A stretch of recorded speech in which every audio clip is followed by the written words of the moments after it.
Okay, alright, let me get this thing going already. Oh god.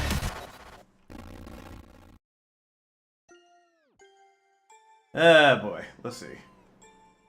Oh thank god. Like now everything is like completely obliterated right now. Oh, but let me also test something. Test. Let me see. Is my chat thing working? Oh right, I didn't activate it yet. Oh right, I forgot. I do need to activate it. Okay, good thing. Yeah, good thing. Yeah, I figured that out. Okay, cool. Ooh, nice. Okay, we can activate that. Good. Let's see, activate that. All right, now let me test it again. Okay, there's my chat right there. Okay. All right. So yeah, let me get a couple other things going. I'll cause yeah, it's like I scheduled this Japan recap, and I was still like I did not prepare in the slightest. Yeah, it's kind of that's really on me. It's like I can't really blame anyone except for myself. I do wonder, can I capture that with that? Hey, nice! I can capture it. Okay, good. All right, and let me also. I gotta do that. I gotta do the thing. Let's see.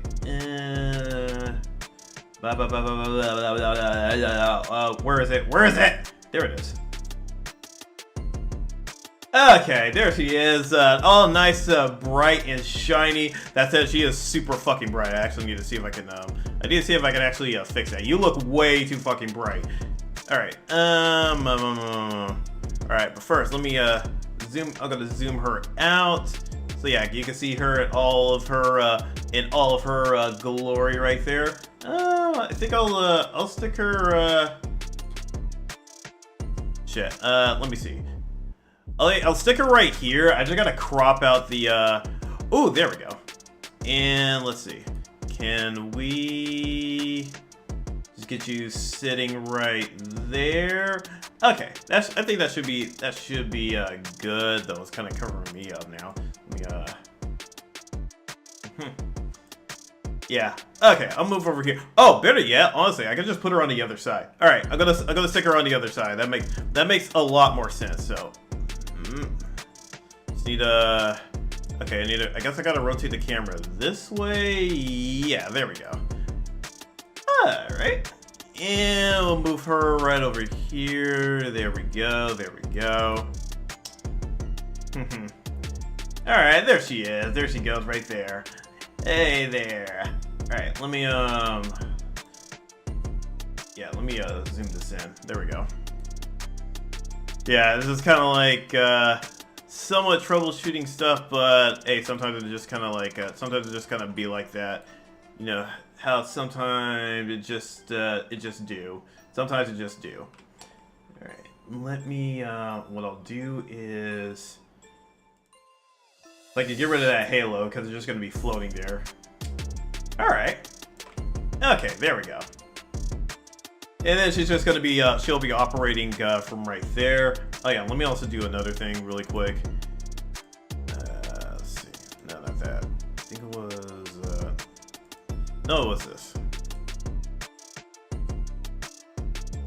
Okay, yeah, so she's on the right side. Good.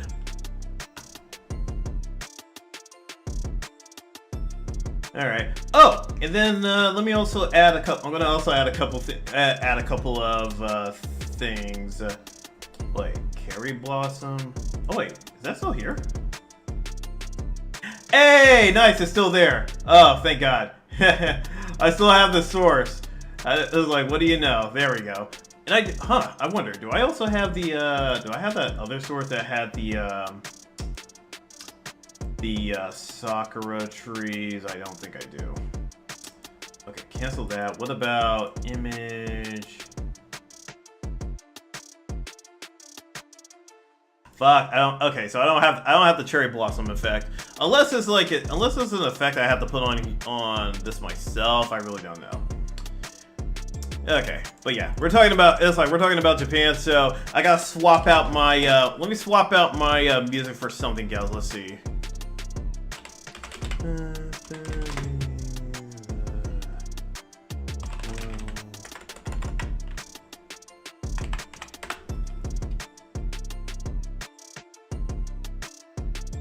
For like an hour.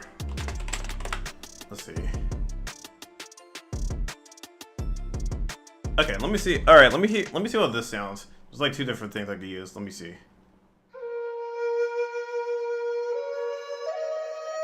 Okay, that's a strong contender. What about this?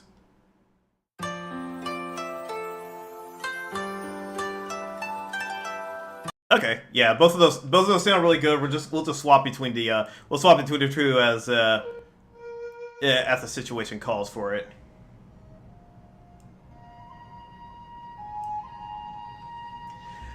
Okay, there we go. Well, that said and done. Hey everyone, Ryuuta here, Captain Only Slayer to the service, D-MA hunting specialist, a very weeby artist. It doesn't matter because you got the pay. We're here to slay and bring about a brighter day. How's everyone doing tonight? Hope you guys are doing well on this Tuesday evening or Wednesday morning afternoon, wherever you're at. Actually, let me hide. I'm gonna hide Superman once again.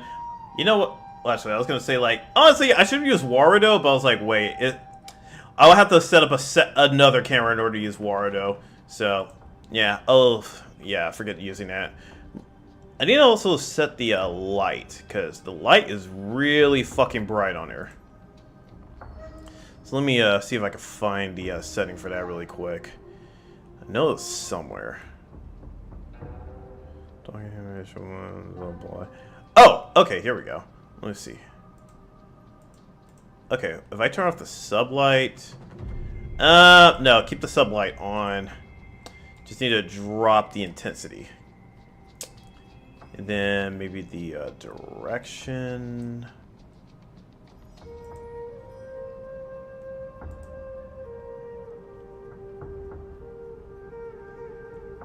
Okay. Yeah, I think that's probably as good as I'm gonna get it.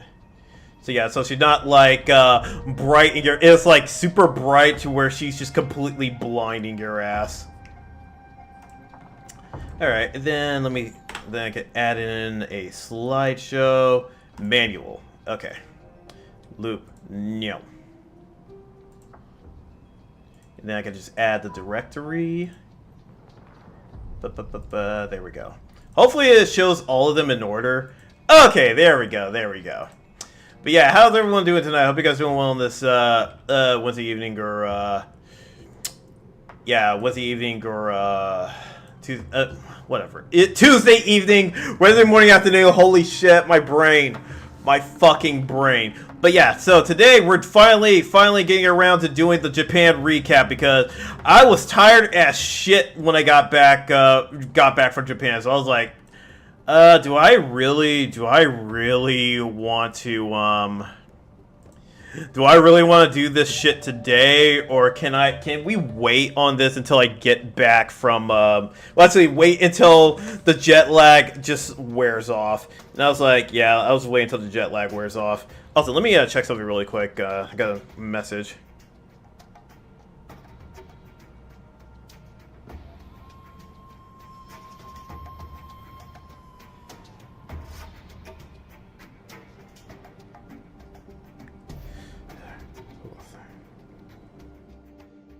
Alright.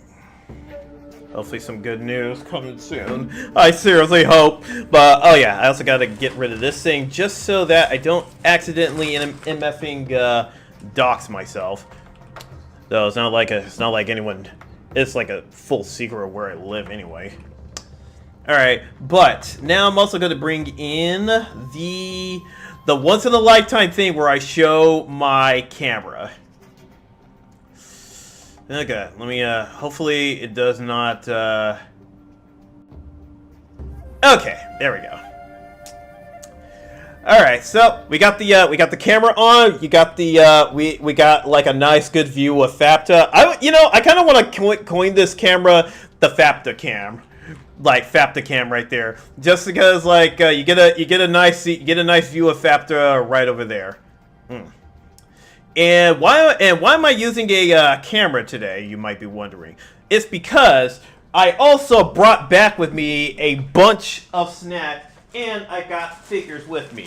One of those snacks being the premium umaibo right here. These are premium umaibos. These are like I know it's like umaibos are usually the cheap ass dagashis, but these I saw in the umaibo shop. These are premium. It's like they're a higher quality than they're a higher quality than the what was it?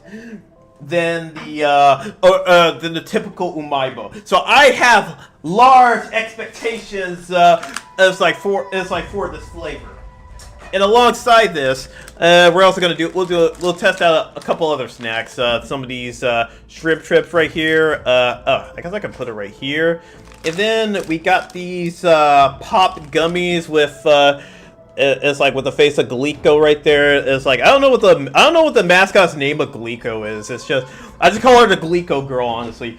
And then last but not least, we got something interesting. I'm pretty sure everyone here is familiar with Pringles. Well, at the Umaibo shop, they're showing off the special one-of-a-kind golden Pringle boxes, which have flavors that are specific to certain regions of Japan. Today, it's like, well, the ones I brought back with me. I brought back the Hokkaido flavor, which is, I'm gonna be honest, I forgot what I think it's like, fried shellfish or something. And then, of course, since I was over in Osaka, I also bought theirs, which is Osaka. They're known for one big thing they're known for food, but their specialty is the takoyaki balls. Yes, from the Kansai region, we shall be taste testing those as well at some point during this stream. I'll kind of like I'll just sit these on the side because yeah, we got a lot to unpack for this stream because goddamn. It was a tiring as fuck trip, just from the fact of all the traveling around I've had to do during this entire ordeal. But yeah. So, this is just a picture of me along with one of my favorite Gen 5 Pokemon, Scolipede. I usually take like pictures of Scolipede in the background, but I was just too tired to do that, and I'm like, God, I don't have a selfie cam, so it's like I couldn't really do that. In any case, so yeah, we just got like Scolipede right there, just chilling in the background. He's yeah, he's just kind of like, he is like just, I think this is when we are about to land in Japan. Yeah, I think this is when we're about to land. Because, like, I took a flight out, and by the time I landed, it was going to be like 3 o'clock in the afternoon when I landed in Tokyo. By the way, I also had a layover in Tokyo, which was going to last for about 8 or so hours. Oh, actually, no. I think longer than that. Let me actually see. So I landed at 3, 4 o'clock, 5 o'clock, 6 o'clock, 7 o'clock, 8 o'clock, 9 o'clock, 10 o'clock, 1 o'clock, 2 o'clock, 3 o'clock, 4 o'clock, 5, 6. I think I had like a 15-hour layover. Holy shit. Let me double check that. Because, man, it's been a hot minute, so I'm like... I do not fucking remember.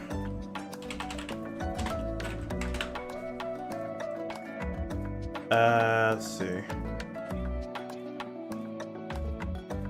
Where is it? Okay, here we go. Oh shit, yeah, I had an 11-hour layover from Tokyo. It's like over in Tokyo, and I had to, and my flight would be in the morning. So I decided that since my flight is like my layover was going to be like long as fuck, that I would just go ahead and bum it out in a net cafe, because here's the thing. I know, like I've also sung the praises of what was it? Capsule hotels, and capsule hotels are definitely, well, they vary in quality, to be honest. Like you'll get pretty good ones, like the one I'll talk about much later on, or you get the ones like I had in Osaka one of the previous times I was there, where they had to clear out the entire building. And, like, you get assigned a new capsule if you're staying more than one night, which really fucking sucks. Like, holy shit. it was so annoying. Actually, I've only had to stay there twice. Once when I was studying abroad in university, and the other time was when what was it? The other time was when I made a fatal miscalculation on the amount of days we were staying and had to quickly book like me and two other friends like another hotel, and that was like the only one I could book on short notice. Oh yeah, but yeah, that's just the first picture. Let's start getting into the good stuff. Oh, right. I was like, wait, what the fuck is this? I was like, oh, right. So when I landed, funny thing, even though my layover was in Tokyo and it was going to be for 11 hours and I was going to come back to the same airport, I still had to check out my fucking luggage. I still had to check that shit out. which was so fucking annoying. It's like, thankfully, I only had to like put one big suitcase in here because I stuck like my two other carrying bags in there. So here was my plan: put all my clothes and stuff into one suitcase, leaving room for shit I buy while in Japan, and then just put that all in one suitcase, and then if I need to use the locker, just shove it into a locker. Which is what this is. It's just like shoving it into a locker. And then this is just like a shot from within the Kansai, well actually no, I think this is Haneda Airport. Yeah, just so I could, oh, right, actually this was the subway, now I remember. Because I was trying to, I needed to remember which locker I stored my shit at, because I couldn't store it inside of the actual airport proper.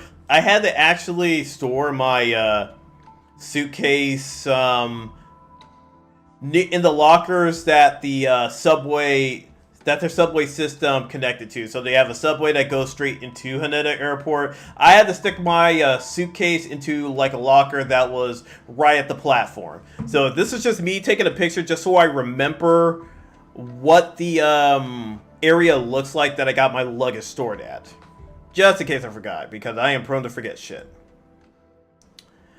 Oh yeah, and then so since I had like an 11-hour layover, I took advantage of that by going over to Shibuya, where they were having the JoJo Day campaign at one of their stores, and I got there on the final day of that fucking campaign. Like the day I landed was just the final day, and man, oh man, there was not much stuff left, and I don't know if they had like way more stuff when they started, but it was just really just some standard ass merchant stuff. Making my way up there, there was a couple other stores that had like a lot of themed stuff there. Mainly, it's like we have this statue from Crayon Shin-chan. So yeah, they had like a Shin-chan themed store over there. And then here is the JoJo Days booth along with all the merchandise.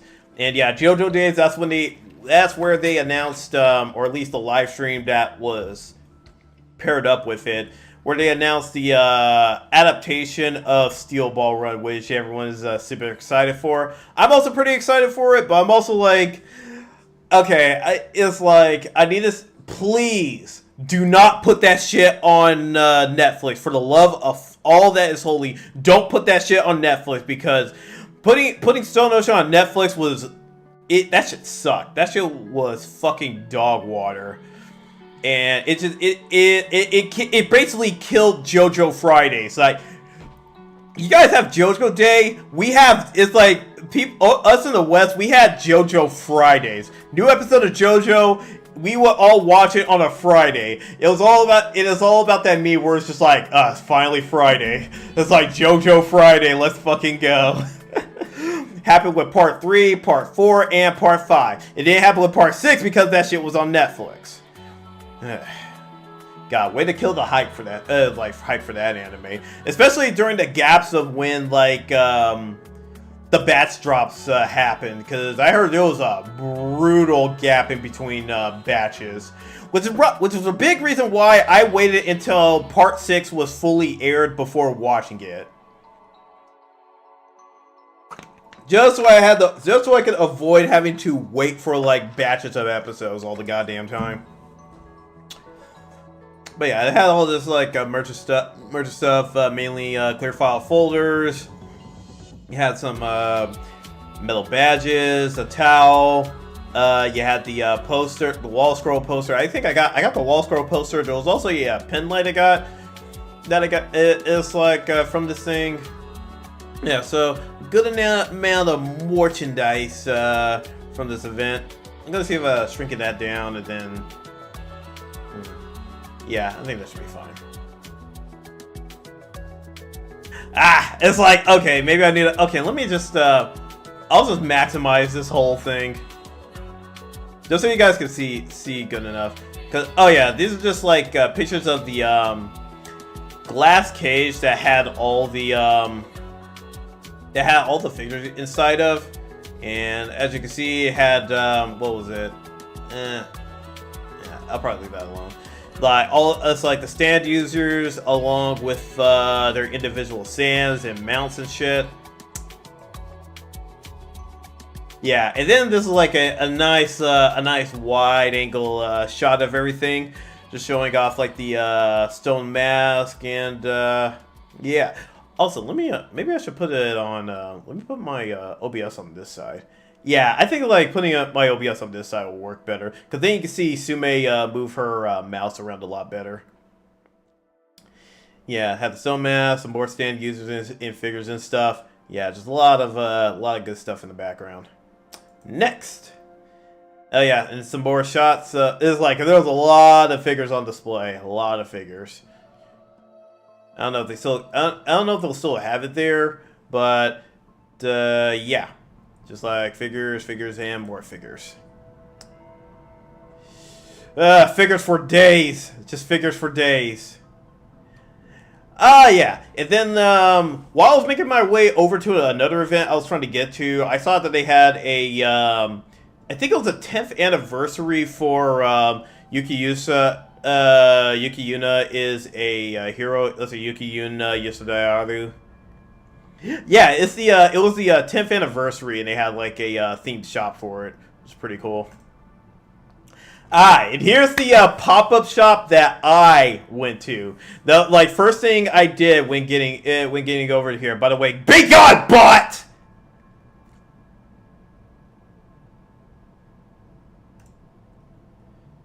Like trying to like advertise it. It's like no advertisement here. It's like trying to advertise it's like a cheap ass botting service. Fuck off. Was that on oh, okay, just making sure.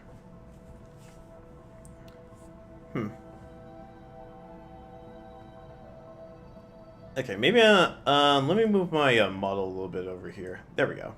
Just so I can see myself better in view. Okay, but yeah, so there was like a pop-up shop that was themed after Made in Abyss, and look at all these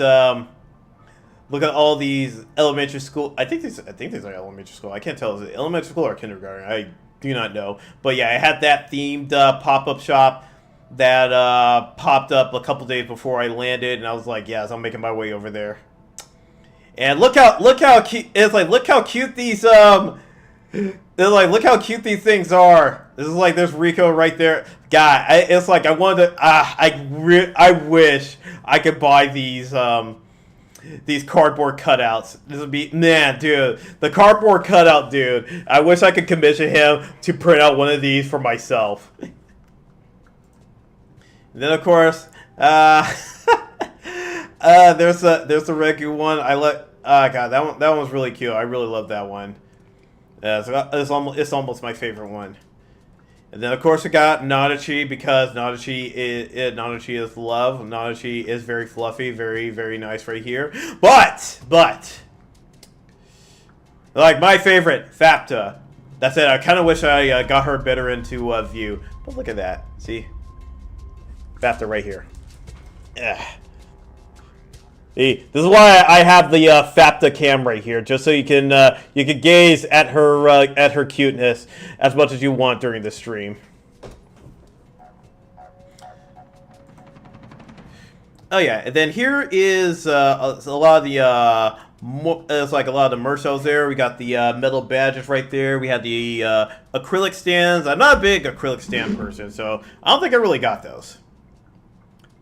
And then, and we also had like the name badges up here. And it had some cards that featured screenshots for the anime seasons. Ooh, and then also over here over on the bottom left, you have the those photo frames. Those would have been nice to get. And we got stickers. I think I got the stickers. I have to check my bag, which I actually brought with me. I'll show that on camera.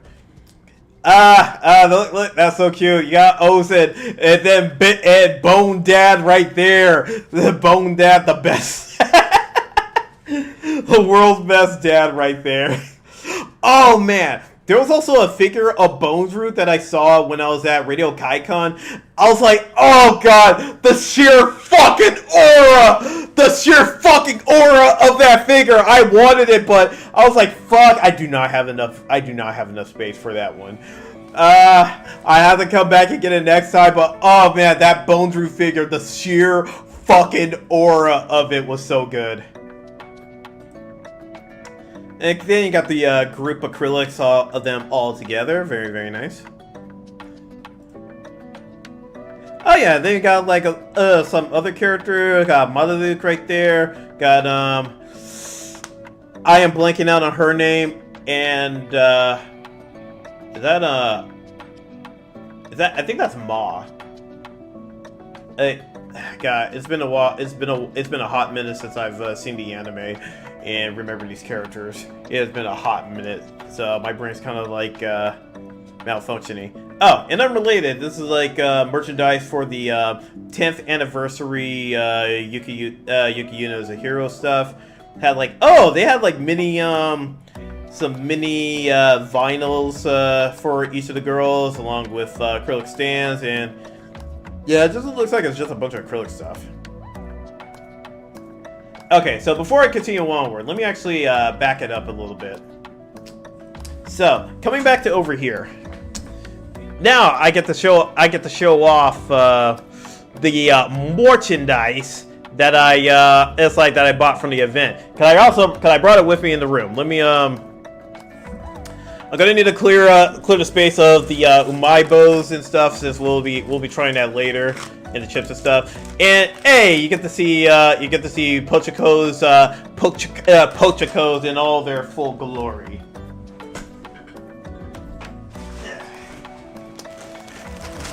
Okay.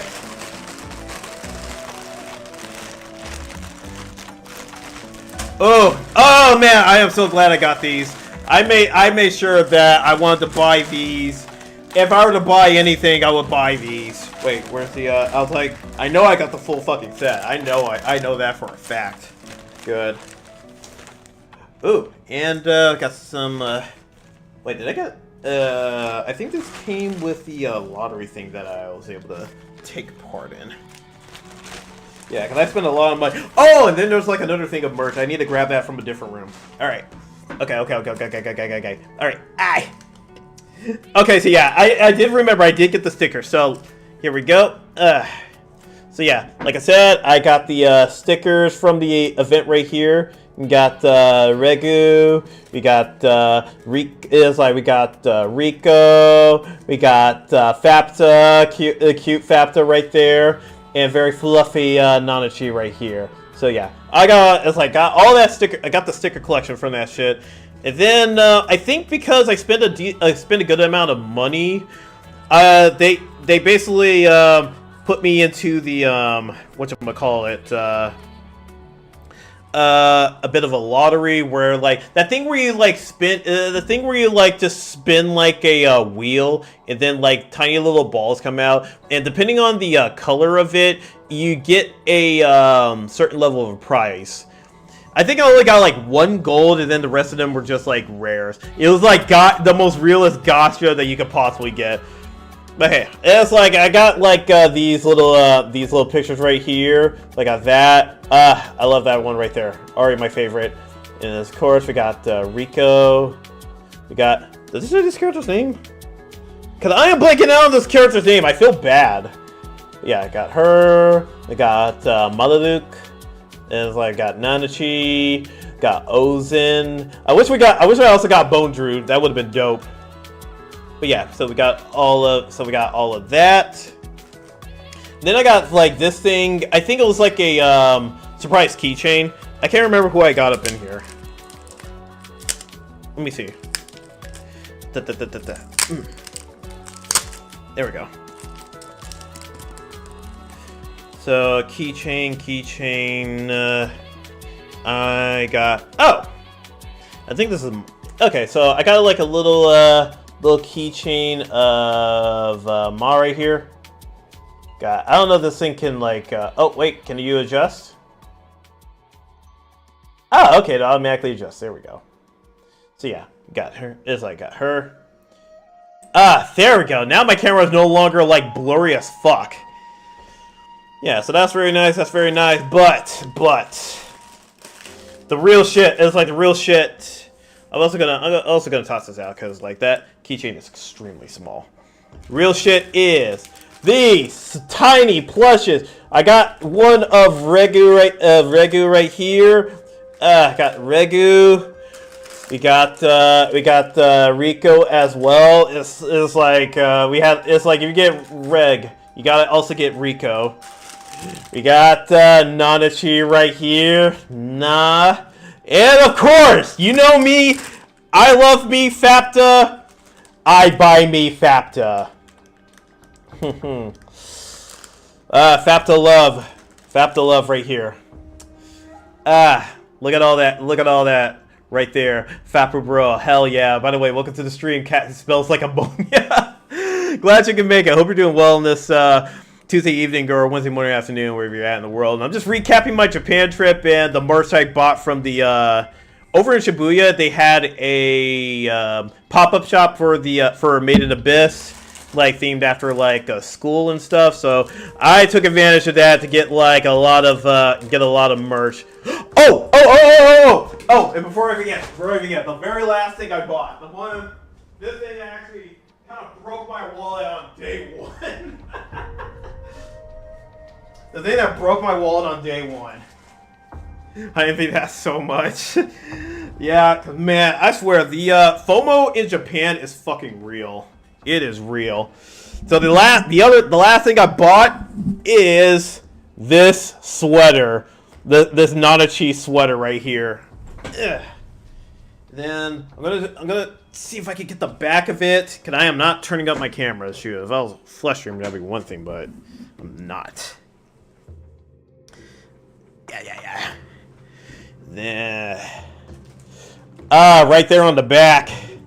Right there on the back. Yeah, man, I actually need to read the latest volume as well. I haven't read anything past the village arc, like where the with Fapta and everything. I don't know what's happening in the next layer down. I just know there's some stuff happening, but I have no idea what's happening down there. This is all a mystery to me. All right.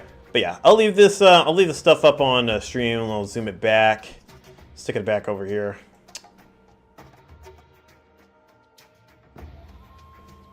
And yeah, we'll continue with the slideshow. So over in Akihabara, they have this store called I think it's called Atre, and a lot of times they have like they got like some type of anime theme going on over there. So when I first landed, they're having like a Toho collab event. Or let me see, what's it called? Marisaki. Okay, yeah, Toho Project collab. I don't know what that entailed, but maybe it was like a pop-up shop, and you get like some merchandise if you spend like a certain amount of money. Yeah. Oh yeah, and I also got to get like Rainbow Hakure because I mean it's Reimu. We gotta get a nice shot of her armpits, which I totally did not get. And one of my first meals in Japan, I went over to Sushiro and got myself a nice bowl of udon. It was, man, that udon hit the spot. It hit the spot. Oh god, fuck! I want some udon. I want some of that udon.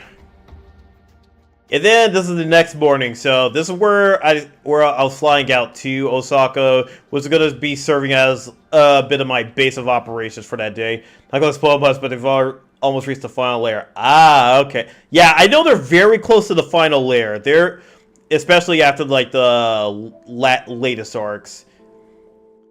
Yeah, I just do not. I just do not know what's happening down there because they have. I don't know if they've ran into that last Delver that... Okay, so it's just build up.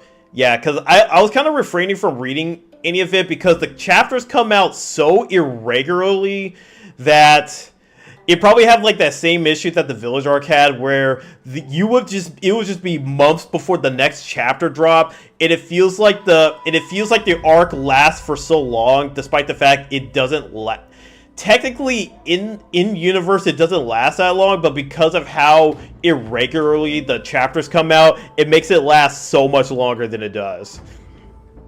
So I'm just kind of like waiting for chapters to build up first before jumping in there. But I do wonder, like, they greenlit a third season for Made in Abyss, and I'm just like, how are you guys gonna do another season? You guys are caught up with the manga at this point. Like, it's like, unless you guys want to do some of the side stories you guys skipped, or do an anime version of the second movie, you guys are basically caught up at this point. Yeah, I really like how the anime, like, yeah, it could, not only did it condense it very good, it also, paced it better, because, like, it incorporated a lot of the, flashback stuff with, what was her name? I think it was like Iridu.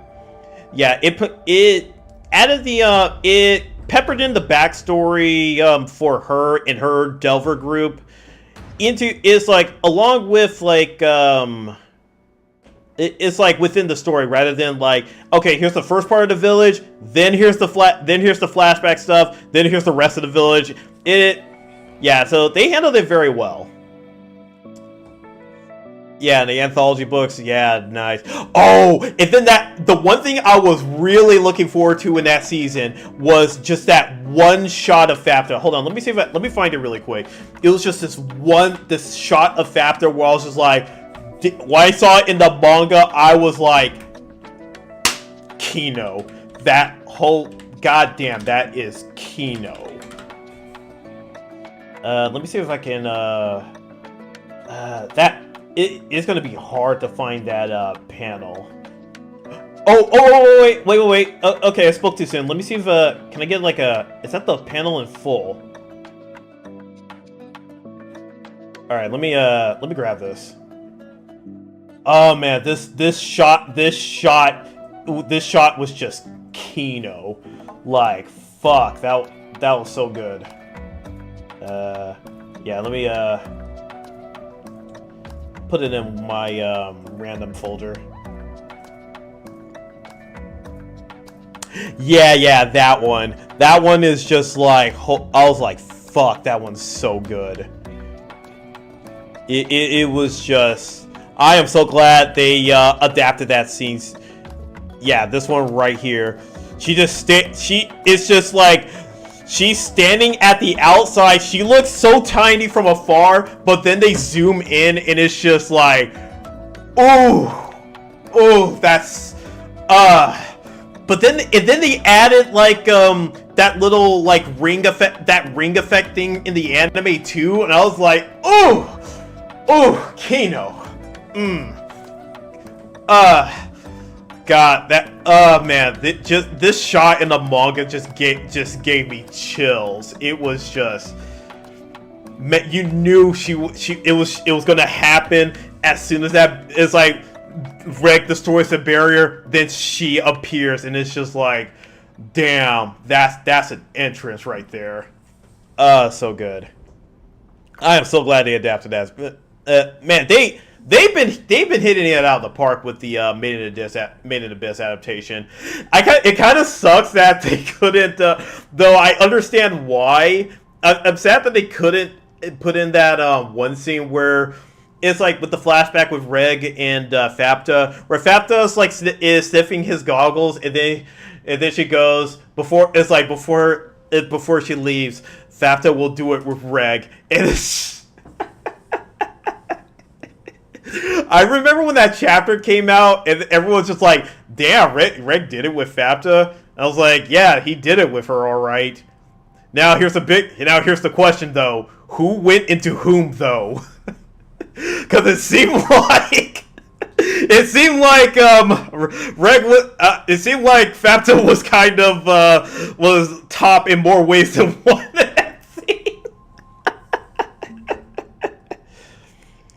But yeah, I understand why they couldn't do that. But God, that. But yeah, otherwise they just been they've been killing it with the adaptation. Just it's been so good. I'm also trying to read the message that came in. Let me zoom myself back a bit. It's like, welcome back. How long was I in Japan? I was actually in Japan for about 2.5 weeks. So yeah, I think that was probably like my longest trip so far. God, I forgot that. I really should read it from the beginning.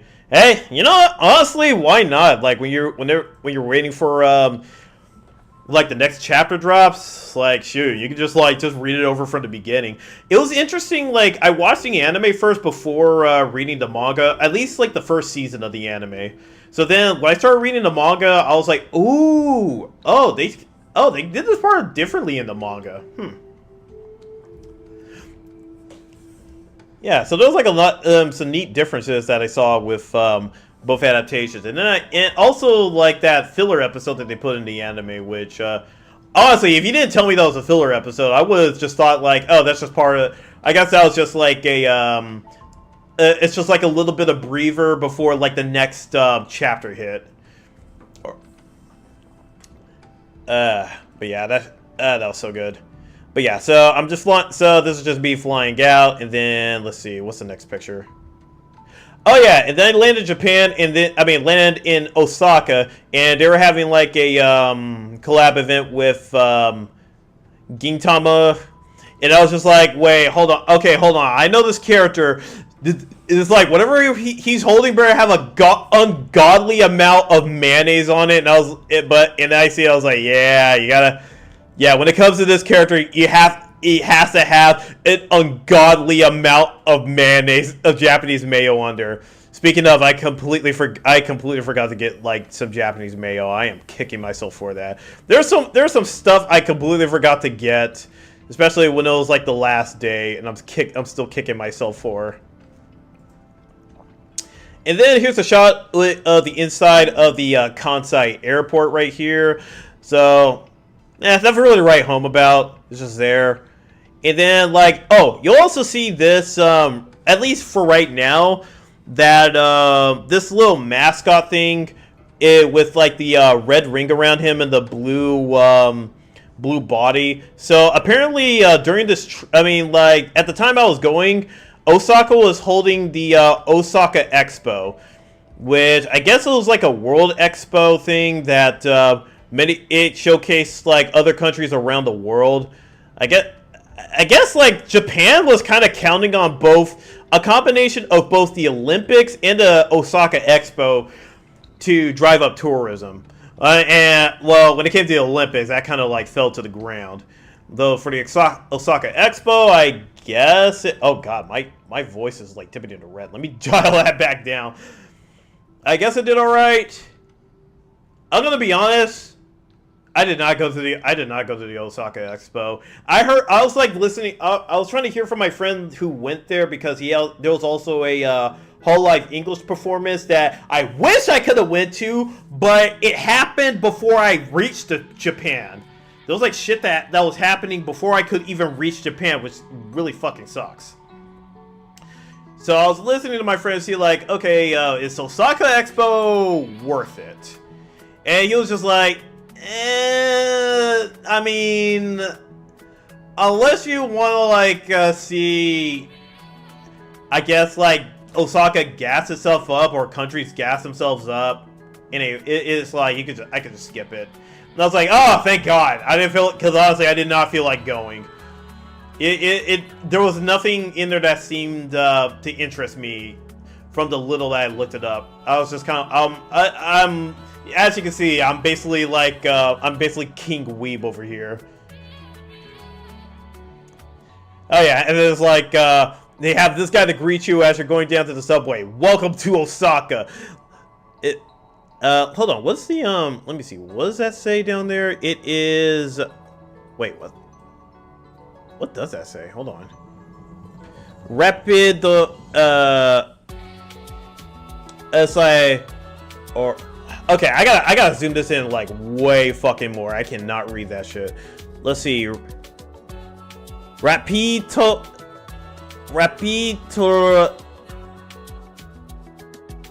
wait, Rapito, oh,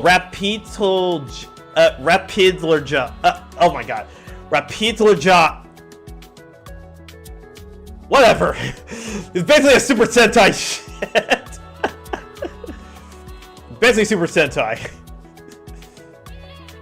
but themed after like the rapid transit for Osaka.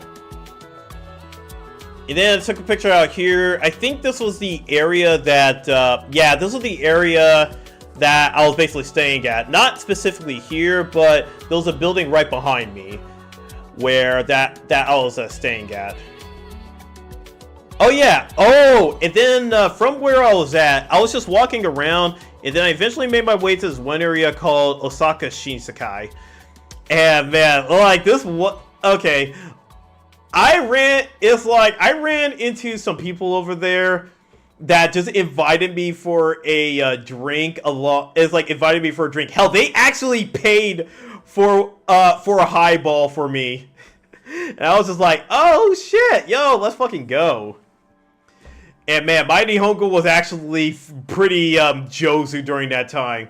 Cause man, it was like, usually I am not able to hold like a conversation with all in Japanese. I'm still not able to hold an entire conversation in Japanese, but I was able to mostly pull it off during this little trek. And then we reached Shinsekai. There's that tower that's over in the center, and as you can see, I was trying to take a picture of it with my Scolopede right there. And apparently you can ride up to the top of the tower to get a view from above, and there's also a slide that you can slide down. I would have used it, but there was like a lot of children over there, or at least like a long line. Oh, I should also mention that when I reached Japan, it was Golden Week. So the amount of not only foreign tourists, but tourists from other parts of Japan was very, very high. Which probably explains why the line was as long as it was. And then over here is the Shinsekai Market, which, yeah, I went down, and that's where some guys just invited me over for, like, some alcohol, and I got myself some meat sticks. Mainly, they had, like, someone grilling some Wagyu meat sticks. Basically, Wagyu being, like, the bomb-ass meat that the Japan is known for, mainly the Kansai area, or well, there's also Kobe beef, but I'm getting a little ahead of myself.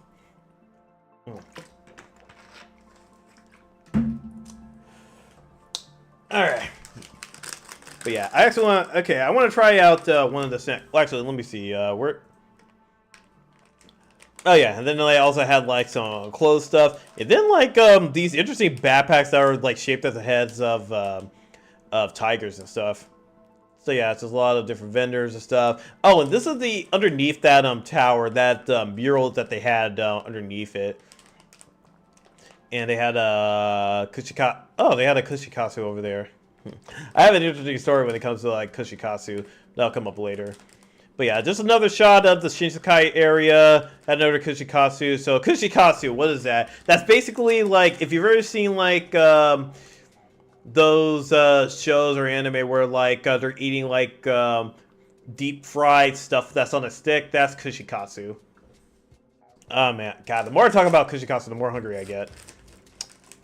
And then I just saw this outside of one of the shops. I was like, yeah, let me get a picture of that. let's see, Billy Ken, Things as They. I don't know what the story behind that, but then there's like a way bigger version right here, like of Billy Ken. I still don't know what either one of these actually means. And then there you go. There's a nice little tall shot of the tower, along with them advertising for the Osaka Expo. Because yeah, I was trying to figure out like, okay, how often is Osaka Expo held? And my friend told me like, yeah, it's not like an annual event. This is like a world event, similar to like, because it's held in other countries as well, and whichever country it's hosted in, they just call it whatever country expo. I was like, oh, okay, okay, now I get it. And then there's the Mega Don Quixote. They call this the Mega Don Quixote. I guess it's like the biggest one or something. Though my friend is like, I would have been there, but it's big, but it's only like one floor, which on one hand, easier on my feet, so I don't have to climb like a billion steps. But on the other, I was expecting a little bit more. So funny story about. Okay, I'll get to this. I'll get to this section after the ad break. But for now, we're gonna do this. Like, I'm gonna try out one of the snacks I just got.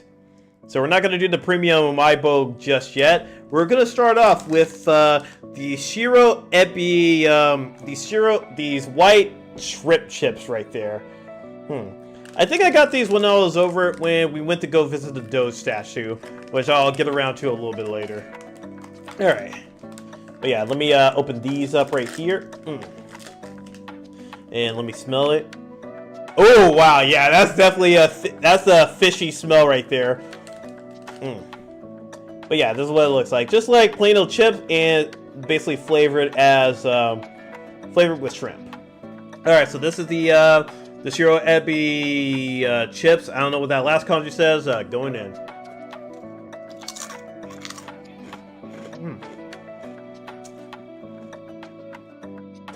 Ah, damn it! I just realized I didn't buy the Happy Turns. I was like, oh, this taste reminds me of Happy Turns. I was like, fuck! I didn't get the Happy Turns. I'm sad. But yeah, they aren't too bad. It's really light on the shrimp flavor, but it's really crunchy because it's a rice cracker.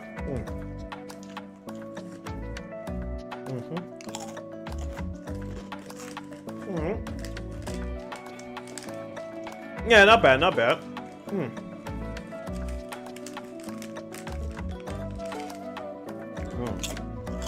You really start to taste it in the aftertaste of the cracker, though.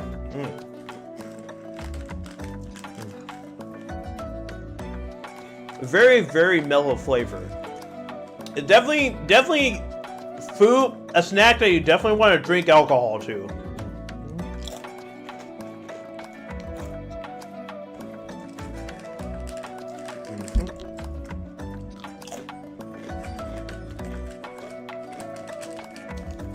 Okay, I think I get bitten enough of those just to kind of give like my review.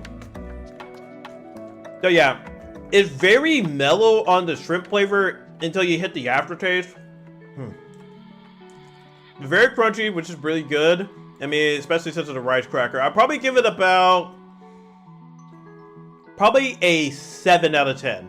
I wish the flavor was a little bit stronger when you're eating it.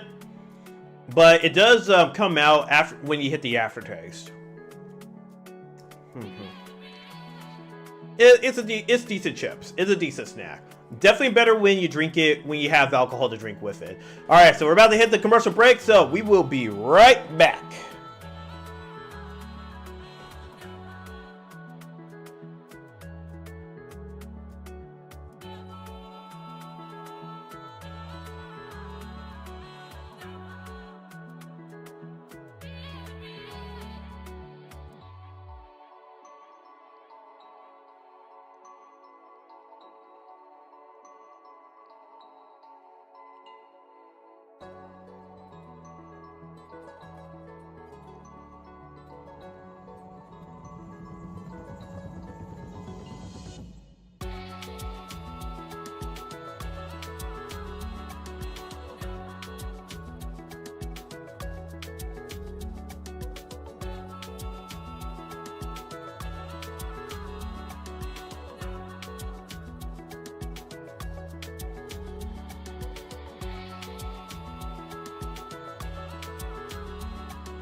Alright, and we are back. Hope you guys enjoyed enjoyed the break, and see you later, Nicolas Cage. Enjoy the rest of your evening, because he's going to be taking off on the YouTube side. Alright. So now let us continue. Oh, hold on for a second. Oh, God. Hold on for a second. Oh, boy.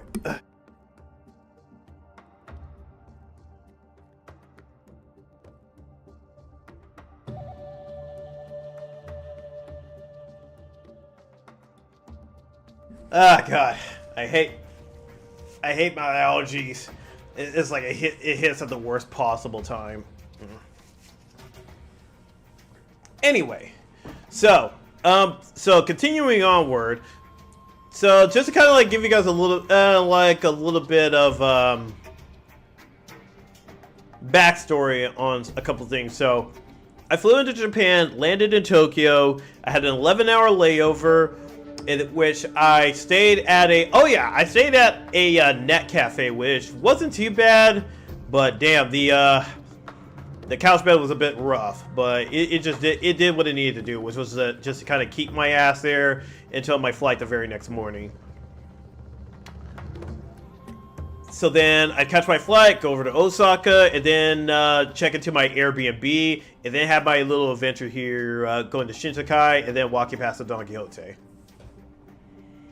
Then I headed back to my my Airbnb, and then I had to get my bag ready because we were going to be. I actually booked a bus for that evening to go to Nagoya, basically the city that I stayed in when I studied abroad in Japan. So I had to immediately. So I didn't even get to stay a whole day in Osaka yet, and I already had to leave to catch a bus over to Nagoya. You can already tell by how traveled, exhausted I will be. Well, you'll know how travel exhausted I will be later on in this trip, because holy fuck, I was just on the move constantly. Like, by the time I reached... Oh, and funny story. When I reached Nagoya... Like, it was on the bus. I just passed out on the bus for a long, even past like the break area. I was just like, ugh. I was just knocked out. I was like,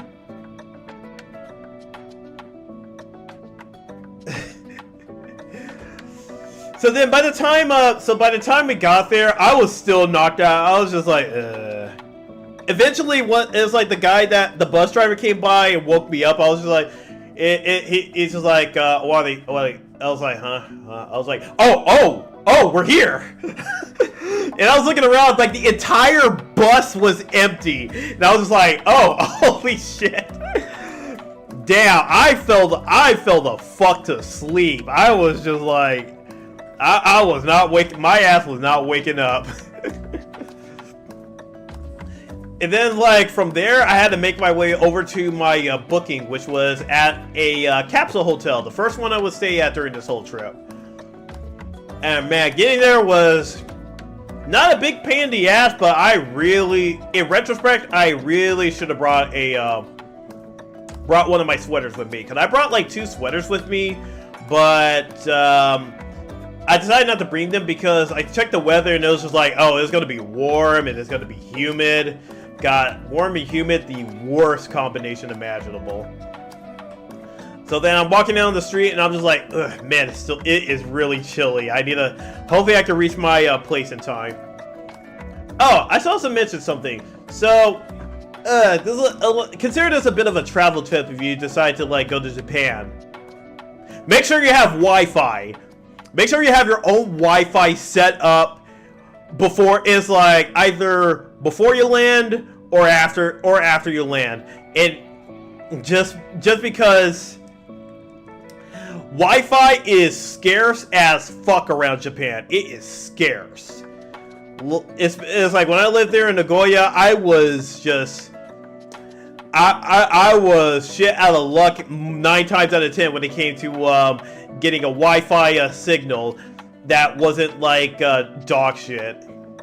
So eventually, the last couple times we went there, me and my friend just kept getting like pocket Wi-Fis. But this time, my friend decided to get a eSIM, which I didn't even know how eSIMs work. So apparently, certain phones are built in with it to where it functions as a SIM card, but it's not a SIM card. It's electronic, and it's just built into your phone.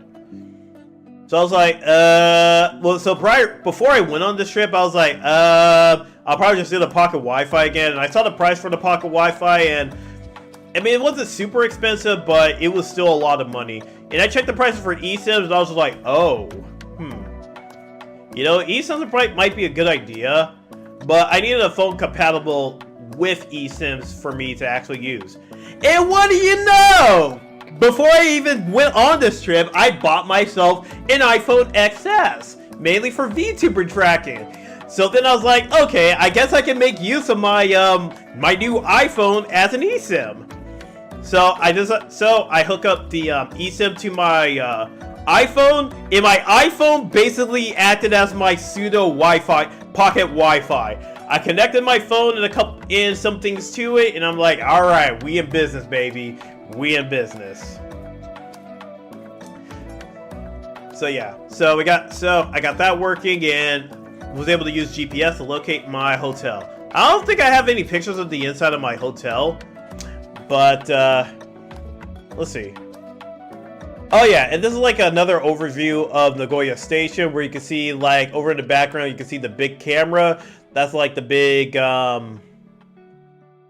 well, besides the towers, besides the towers over here at Nagoya Station, the other landmark is the big camera that's like right over here.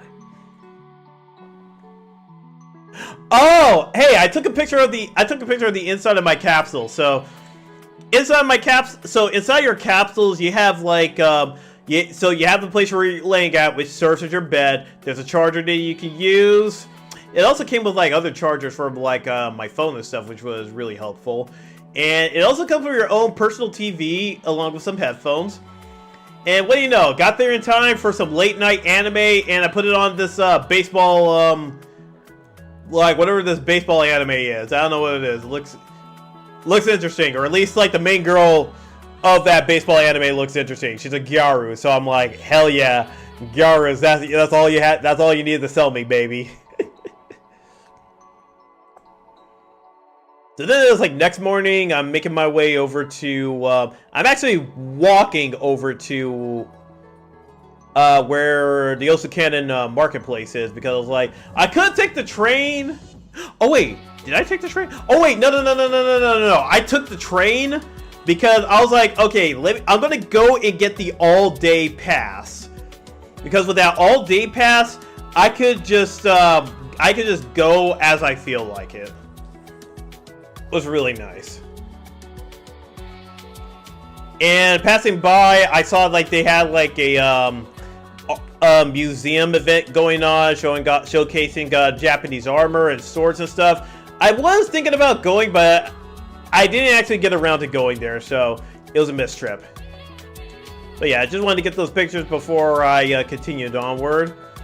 And then this was a shrine that was over in the Osukanon marketplace that I took a couple of pictures at, and kind of like showed my respects, just so I'm not one of those fucking nuisance streamers that have been causing a ruckus around in Japan and making it really hard for us respectful tourists to actually, like, you know, visit it. Yeah, it was like I was able to throw that in there at some point.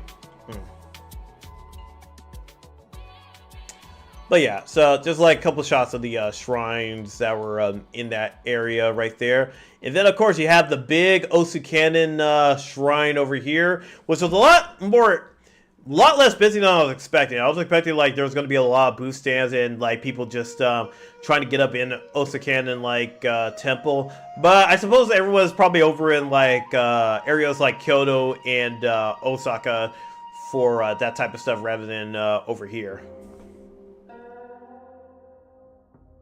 And then, of course, the Osukanon marketplace, which I don't remember it looking like this, but I think it's because I always go to like one side of the shopping arcade. But yeah, this is like a big shopping arcade, like a golden ball towards the middle, and yeah, it was pretty nice. And then like one of the new temple buildings that they built after I left from from when I studied abroad. I don't think I went inside of here. I think I went inside of here once during one of my previous trips, and yeah, it was pretty interesting. Ah, here we go. Now here's the story. So I keep mentioning how I studied abroad in Japan, in Nagoya for at least a year. So across the street from the apartment that I stayed at, there was a small little family restaurant that me and my friends went to a lot. Especially after a night of drinking, it's like after a night of drinking, we would just be like, it would probably be the weekend, and then we wouldn't be up and about until like maybe 12. And then like one of my friends just goes, Ryuuta, let's get fried chicken. Like, let's go get the teishoku. Like, everyone's just super hungover, and I'm just like, alright, let's go for it. I've never really been hungover after like a night of drinking while I was in Japan. I drank a lot while I was in Japan, like when I was studying abroad. But I know like that fried chicken hits the fucking spot after a night of drinking. But then over here, so Nagoya's specialty is miso sauce. Mainly, like their specialty is the miso katsu plate. And damn, it was so delicious. Just taking a bite into it, and I was just like, oh god, that's so good.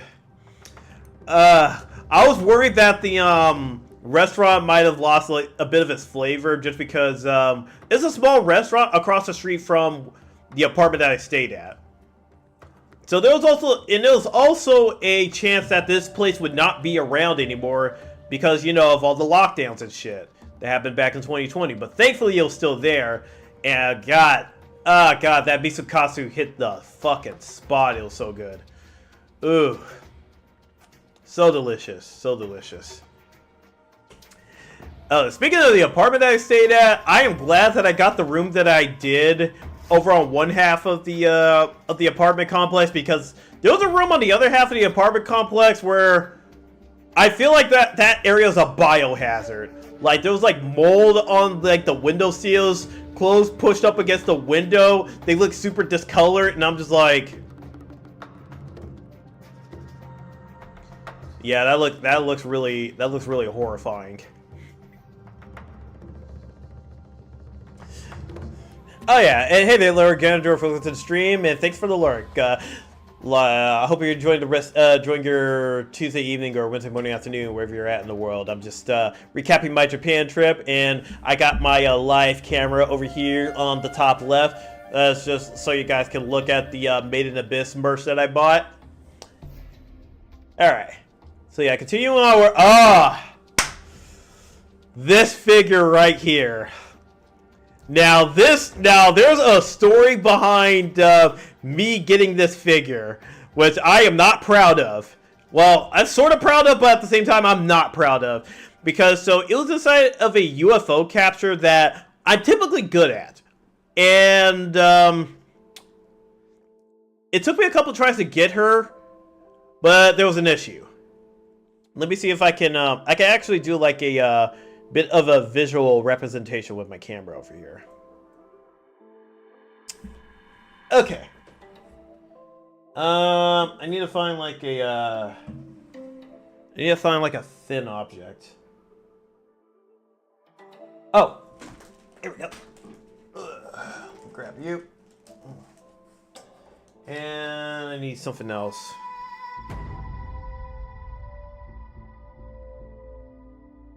Okay. All right. So pretend that this is the UFO, and that this is the pull mechanism. Oh, better yet.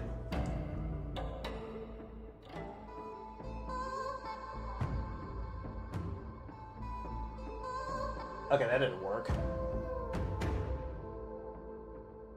Okay, whatever. So yeah, pretend that this is the thing I have to aim so I can pull this down. So the trick is you had to pull it, so you had to align it. Oh, better yet, I think I have a pen. Yeah, I got a pen, pineapple pen. So yeah, once again, pretend this is like the UFO and this is the pulley mechanism. So the goal is you have to pull.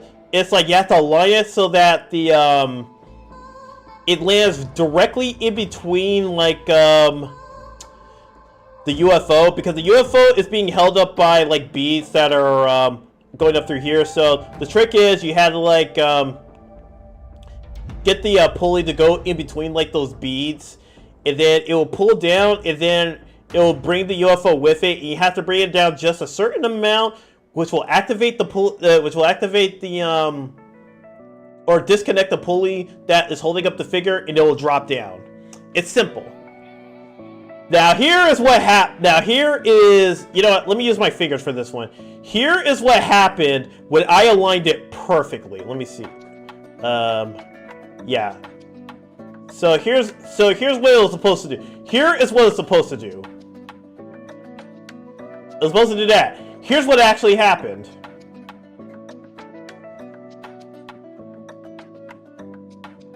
I was like, what? It aligned it perfectly, but the thing bent! The goddamn thing bent! And I was just like, what the fuck? I was like, hold on, no. I brought like the dude that was working at that arcade. I was like, no, okay. I had to show him a visual representation. I was like, yeah, I aligned it perfectly, but then it did that. It just did that. It didn't bring it down. It just did that. Thankfully, he understood what I was talking about, so then he adjusted it so that like, okay, so now it looks like it's fixed up. Maybe it, like one of the beads got like tangled up or something. Sometimes it happens. I mean, they're using like metal beads. It can happen. And it took me a lot more tries to get that thing lined up with the oh, I can move this out of the way. To get that thing lined up with the UFO capture again. So then I got it aligned up again. It did it a second time! So I was like, what the fuck? What the actual fuck? I got that shit! What the fuck? Stop fucking with me, like UFO capture. And I was like, shit, I can't bring the guy over here a second time, because I seriously doubt he's going to believe me. I seriously doubt he's going to believe me. So I had to do it, align that shit a third time, but make sure I had it recorded on my goddamn phone, just so I could show him that I wasn't bullshitting. It took me so many more tries to realign it. Not only realign it, but also shoot it with my camera. I tried shooting it with my camera, and I missed it. It's like, when it happened, and I kind of missed the shot. Oh my god, it was so fucking painful. And then I brought the dude over, I was just like, yeah, look at this. And I saw what I shot, and I was like, fuck. Oh my god. Thankfully, though, he believed me and just gave me the figure. And it took out like the metal bead pulley thing, just to kind of like see, like, okay, is it working properly? Because, yeah, I got cheated so fucking hard. Like, I won this figure, but at what fucking cost? It's like the amount of money I spent on this was more than what I spent going to a garage shop and getting like 2 of the other Yume Mirai's Nikkei figures. Like, it cost me more to get this one out of the UFO capture than it did for me to buy those 2 together. So it's like I won, but at what cost? But hey, I did get to enjoy a Nikkei crepe, and I got a I got like a postcard out of it. I think it was of Crown. Oh yeah, and then I was like underground in the I forgot what this area of Nagoya was, but there was like a whole ass underground like food market over here, and I was like, huh. Why have I never been down here before? And like, yeah, so there was like paintings and stuff down there and shit. I had no idea. And then I decided to get like miso katsudon, which it was okay. I mean, like, I wanted actual katsudon, because katsudon is one of my favorite foods in Japan, but, I mean, this is okay. But, like, yeah, I'd rather have miso katsu, not as a don bowl, just, like, kind of, like, by itself. Oh, yeah, and then they're holding this, Asahi Zero thing, and they're just inviting people over, including, like, gaijin like fucking me.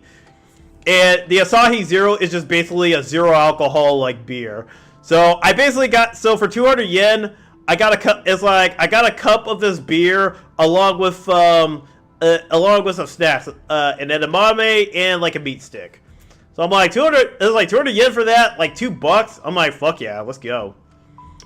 The only thing was I had to answer, like, a questionnaire at the end, and I did it as well as I could for someone who is Japanese, like, second language, and that proficiency level is just really, really low, maybe like medium.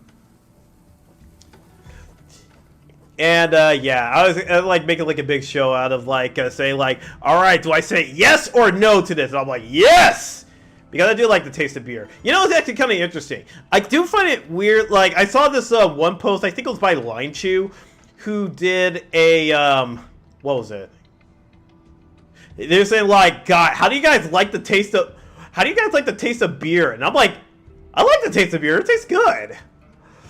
Everyone's just like, God, beer is disgusting. I was like, I mean, like, I understand, because you have to have like a certain palate to enjoy beer.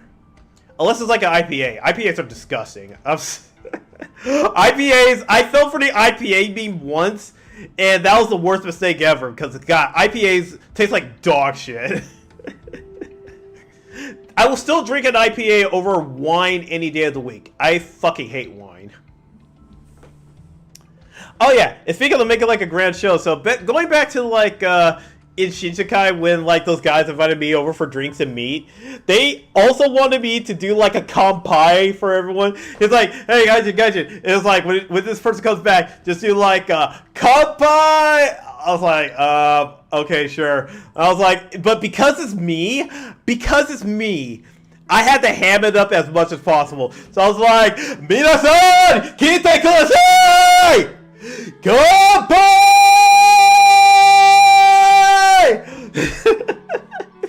Man, it's like if I had the chance, I'd be like, Bikane! And they were saying like, ooh, kakui da yo, kakui! I was like, hell yeah, let's fucking go. But yeah, it's like just kind of like if I have to do shit like that, I'm gonna make like a big show. It's like I'm gonna like ham the fuck out of ham the fuck out of it. Ah yes, and little Same right there. So yeah, I already knew she was gonna come back. Like it's like she's no longer Same, she's now Saba. I still hope she does not reach 1 million like before she debuts. Like it's like I know we want to get her to 1 million, but can we do it slowly? So she doesn't like panic, piss shit, and come herself like before her debut happens? Because that was really overwhelming when that happened when she was in Hall of Life. Maybe it's a bit different that she's an indie, but let's still do it a little bit slowly, okay? I mean, she's gonna reach 1 million, that's for sure, but. We'll get her there, but let's do it slowly. We can take our time getting her there. Oh yeah, and like, you know, one thing I do appreciate like over in Japan when it comes to like advertising, they know to use cute anime girls to advertise for their stuff. And this is like these are the anime mascots for the big camera location over in Nagoya. So. It's kind of sucks that they didn't use like someone like Yatagome-chan, because Yatagome-chan is there's a series called Yatagome-chan Kai Hatsu no Niki, where it's basically a series about Nagoya, and Yatagome is a native of Nagoya, and it's from the perspective of this one guy that came in from Tokyo. Yeah, so it's like anime about, you know, it's like they even had like someone dressed up as Yatagome, like that was parading around. Well, that was like way back when. I don't know if they still have her now, but yeah.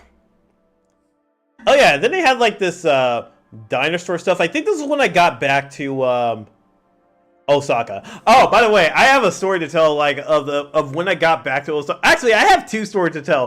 This is when I was being a fucking moron. It's like I had a full retard moment, like, 2 times within the span of 24 hours. So at the hotel I was staying at, there was it's like, one of the perks of staying at that capsule hotel, which I really liked, was that they had free alcohol. Though it was kind of like with an asterisk, because they basically had a cocktail bar where you can mix up your own alcohol drinks, and it was all free. So I was like, all right, okay, you know what? I'm fucking down with this. Let me I decided to mix in just do like a different just a nice cocktail mixture of, I think, gin, or maybe it was a highball mixture. I can't remember, or maybe it was a vodka. I don't know. I made some type of mixture. So then, like, I was drinking that, and then I was drinking that in the lounge area. And then after a while, I was feeling really exhausted. I was really sleepy. I did like a lot of walking. So I was like, all right, I'm going to turn in for the night. So then, okay, so there's a door that separates the one lounge area from the other. And I thought I had to push a button. So you have to push a button to open that door. So then I'm walking over to where that door is located, and I pushed the button, but nothing happened. I was like, I just kept pushing it. I pushed it again and again and again and again and again. And I was just like, what the fuck? What is going on with this? What is going on with this? With this door? Why is it not opening? I was pressing it. I was waiting for it to open. I was like, what? I think the door is broken. Like, I think the door's broken. So then, like, so after pressing it, God knows how many times for a while, I decided to reach my hand. It's like, reach my hand to the door, and my hand went through. The door was open this whole time. The door was open the entire time, and I was being fucking retarded because I thought the door was closed. I thought the door was closed the entire time, so I kept pressing that button over and over again. As soon as I realized that, I was like, damn. Okay, I need to go to bed. I need to go to bed. I need to go to bed. Oh my god. Clearly I drank too much, despite the fact I literally only had one cocktail that night. So then, like, the next morning, like, after walking around Osaka for a little bit longer, I made my way to Nagoya Station because for my bus.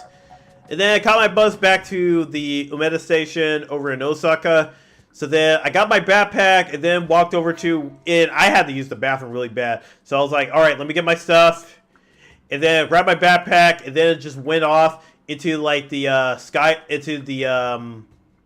the bus terminal building so I could use the bathroom.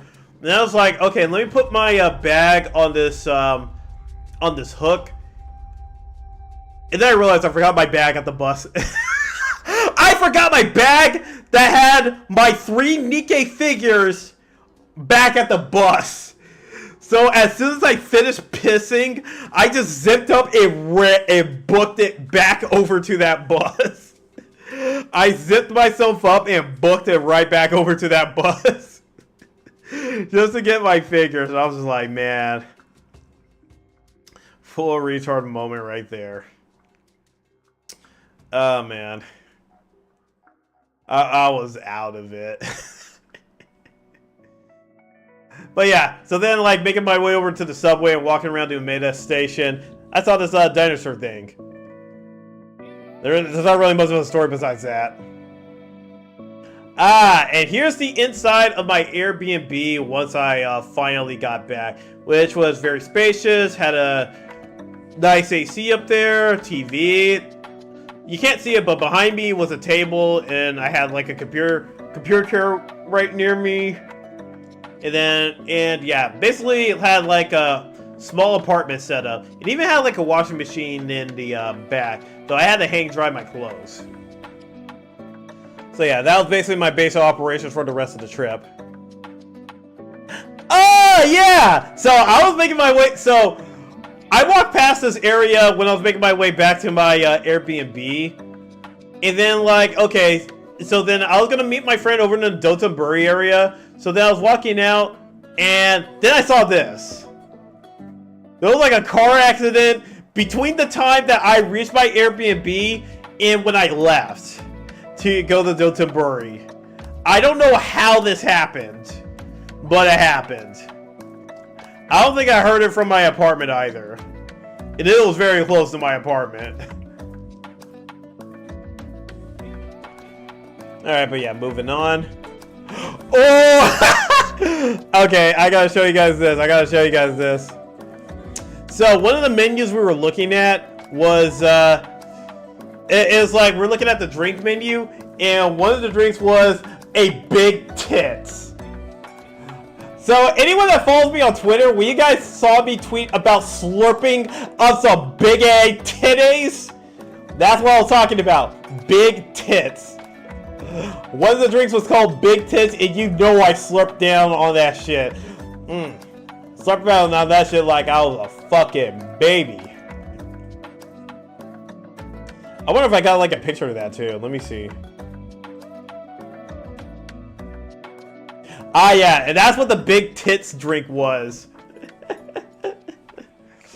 Yeah, so basically, Calpis with some alcohol and some grape soda. Never really to write home about. I just bought it for the meme, or like bought it because of the novelty. And then, oh yeah, while walking around the Dotonbori area, there was like a really fucking annoying arcade that we went to that had all these, so you can see like, so these things that have hands on top of their heads. Those things went off like automatically when they were motion activated. Those things reminded me of, felt like I was being watched by animatronics just due to how their eyes work. And they always like clapping. It's like, just like constantly clapping. It was like sensory fucking overload. Like, if you're someone that suffers from like sensory overload, this would be the worst place for you, because you'll hear that shit clapping. It's just clapping and clap. There's just so much clapping, and you're like, ah! Like, that's the worst arcade to be in if you have sensory overload problems. Oh yeah, and then they had these stand-ups over in the Sega arcade for, what was it, for, whole device, not Flow Glow, but, what was the other one? Well, I'm not only thinking about Flow Glow, though.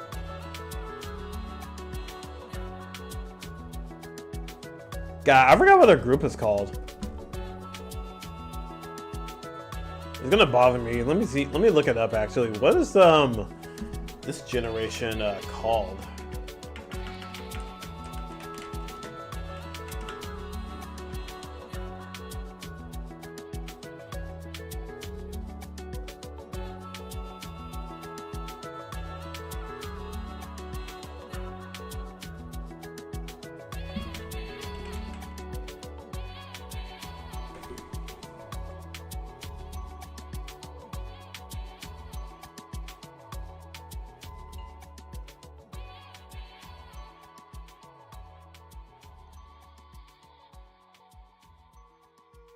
Okay, and there is... Oh yeah, Ray Gloss. Yeah, it was like, I was just trying to remember... What the fuck? My mouse got knocked over. Give me 1 second.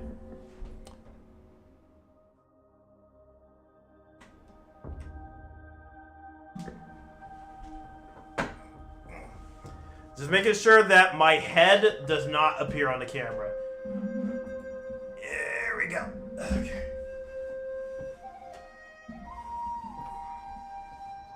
Yeah, because I do not want my face appearing on this camera. Okay. Yeah, because it's like my mouse fell over for some reason. There we go. But yeah, it had like so they're doing like a big promotion at Gigo with Ray Gloss. All right. Continuing onward. Okay, so this is when me and my friend went to the hot spring town of Arima.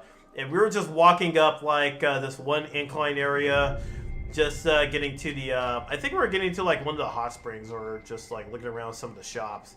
And then we reached like the top where like the shops ended, the shops and the tours ended. And just took a picture of, I took a picture of that because, yeah, it started to get like cloudy and shit. And there was like a walkway over to wherever this is. Yeah, it's like I didn't do too much exploration.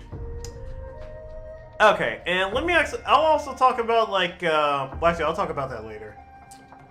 And then like, this is where I guess like the electrical tower is, or it's like a tower when they're like producing sulfur, I really don't know.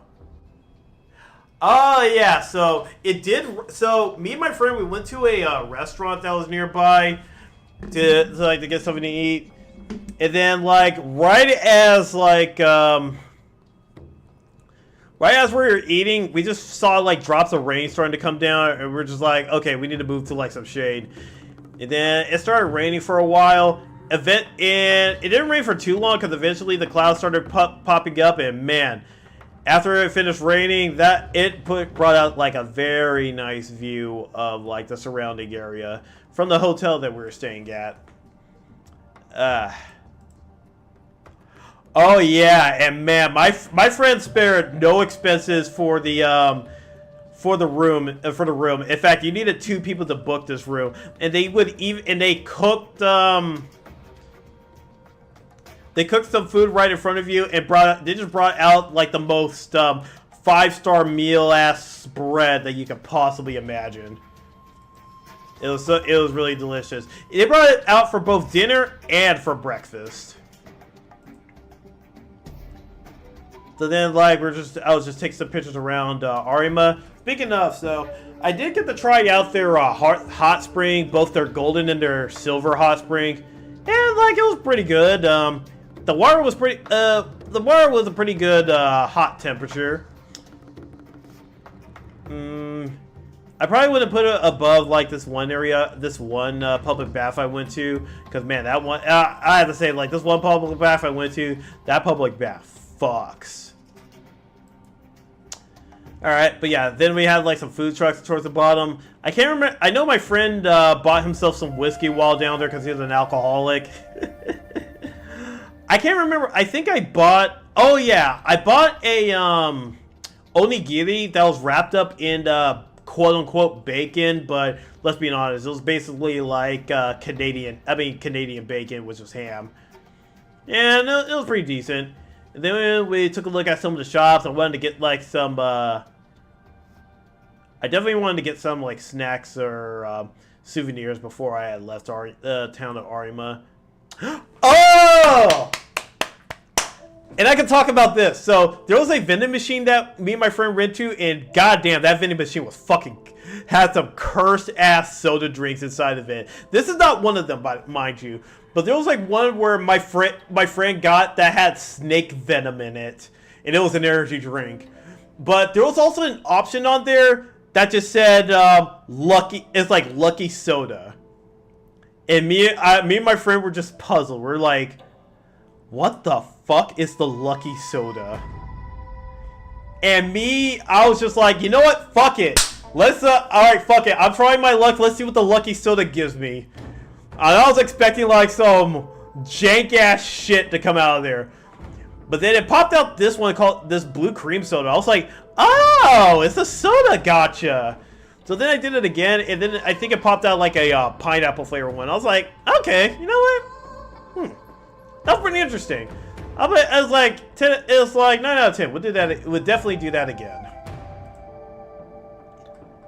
And yeah, there's just another shot of that little aqueduct that I showed in the previous pictures, but just further down it. And then there was like a little shrine off to the side towards one of the ends of it. Oh yeah, and then I got back to we got back to the bus terminal, and I decided to take a look around the Yameta area, so they had like figures on display. And yeah, they had like these figures in like the display cage from Dragon Ball and Dragon Ball One Piece. Also got like Nadia. Yeah, some really good stuff. Oh, let me hide Sume for a second so you can see that one towards the end. Yeah, because you got like Atelier.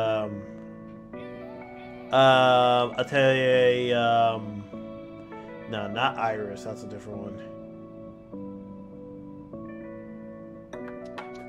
I forgot her name. It's like, you know, the thick thighs girl from the Atelier series. Yeah, and then we got like some more figures. We got I think that might be Mikuru, right behind Asuka. Then I think Nico Robin's in a wedding dress. Ooh, and Bulma in a bunny outfit. Very nice.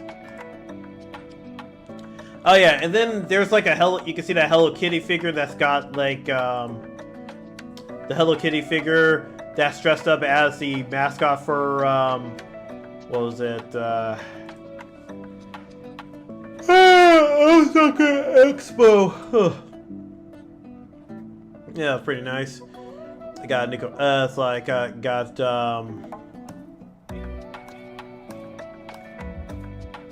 I forgot her name. This is how much I know about One Piece. Nami, that's her name, Nami. I can't remember who's that behind her. And then yeah, just a lot of different figures. I don't know who that blue thing is. I really don't know. But then you also got Launch. I think you got Asuka over in the back, and then Ochako towards the front. I think that's that figure towards like right behind the blue thing. I think that might be Marine. That looks like Marine. Let me see. Yeah, Marine Sencho. Yeah, I knew that was her. Yeah, excuse me.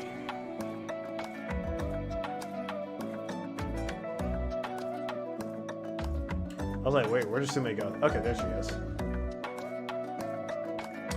Oh yeah, near my Airbnb, there was just a place called the Italian Bar, and they even got like they had like a depiction of Tupac, some movie stars. We also had Biggie on the side right here, all this stuff, and I'm just like, what does any of these guys have to do with Italy? This is just like a random ass mural. I mean, I don't mind it, but it's like none of this shit is Italian.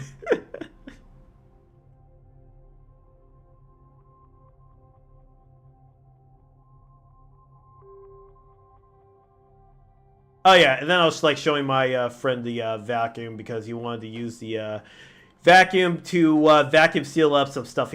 All these plushies he fucking won. He won like a bunch of plushies. He's like, God damn it, I cannot fit this shit in my bag. I need like a vacuum seal. So I was like showing him mine to see if that will help him. Yeah, along with the attachment. Oh yeah, I thought there was like a prize machine that had a bunch of Hamtaro figures in it. Unfortunately, I didn't win any. I really should have won one when I was still over there, but I was too afraid of pissing away money. And then here's the shopping arcade in over in Namba, which would lead to the Dotonbori area. Ah yes. And I just saw a figure of Kiryu Coco, and I was just like, Kiryu Coco, my beloved motherfucking bitch-ass dragon. Ooh, and then there was like a nice little mural for Beast Wars. And contrary to belief, they have Beast Wars figures over in Japan. So, I was just like, yes. Oh, that good stuff. Oh man, and I do need to like talk about this. Yeah, Beast Wars, dude. They had Transformers figures over there, but usually over in Japan they will only have Beast Wars if you went to somewhere like Mandarake, where they displayed a lot of classic figures. So I think I saw that at a Tamashii Nations. I think there was a Tamashii Nation setup that I saw that at. By the way, welcome to the stream, J-Dad. Glad you can make it. I hope you're doing well on this Tuesday evening or Wednesday morning, afternoon, wherever you're at. Yeah, I'm just recapping the Japan trip, and man, the story with this. I took a picture of the Ani's Nendoroid just so I can remember, okay, the Nendoroid is here, and it's at this price. If I don't find it anywhere else, I'll come back to the store and buy it. It took me like over an hour to remember which store this was at. When I was like starting to buy the figures that I would bring back with me. Like $80, yeah. Man, Nendoroids do not go cheap. But I wanted this Nendoroid just because it has the... Oh, actually, let me grab it really quick. Because I got my web camera set up. I got turned off just because...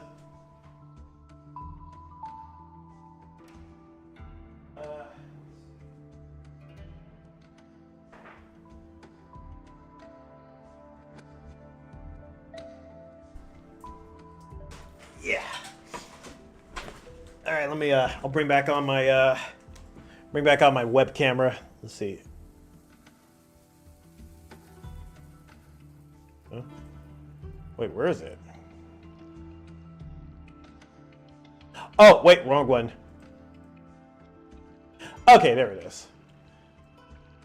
So yeah, so this is all my Made in Abyss merch that I bought when I got there for the pop-up store. And then here is the aforementioned Annie's figure, and the big reason why I bought this figure. So the Nendoroids have swappable faces, and for Annie, she has one of the best faces to swap out with.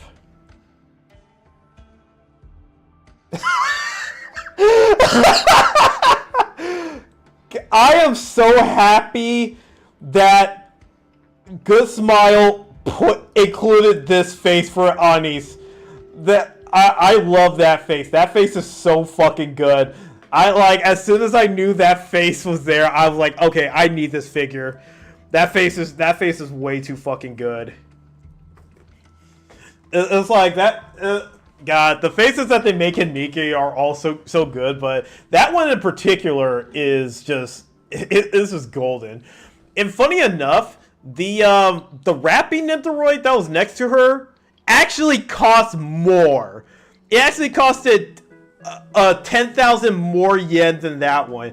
I was just like, I'm sure that one's good, but wait a minute, was this one opened? Yeah, this is like a new unopened figure of Ani's, and yet Rappy was more expensive by comparison. This is interesting.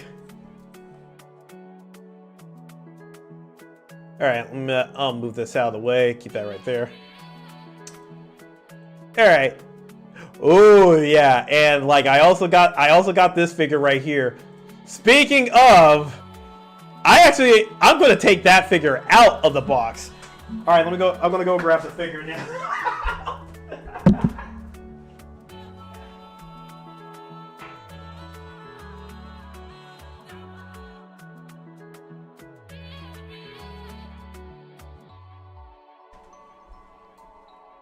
So I actually bought it at a different store, just because it was like way less expensive it was like slightly less expensive over there, because it's kind of funny. So I got this figure, and this is a prize machine figure. And for something of this size, you would not think this would be a prize machine figure, but maybe that's gonna be like the build quality of the actual figure itself. That'll determine it. So yeah, let me, I'm gonna like cut this thing open.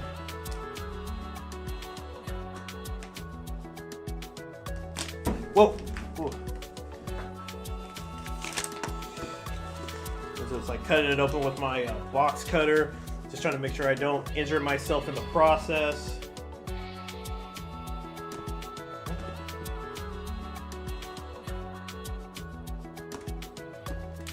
Alright. Oh, whoops, one more. Yeah, they take the fuck out of this thing. Oh yeah, I think like the reason why this one, like this figure in particular, was less expensive was that the box sustained a little bit of damage. But looking at the box, I mean like, it got a couple dents, but honestly, that's like that's nothing. It's like it could have been much worse. Like I almost bought a bought like a Strangers of Paradise Jack figure, only to learn that like the head for that figure was fucking gone, and they were still charging like 10,000 yen for that shit. I was like, fuck no, fuck that noise.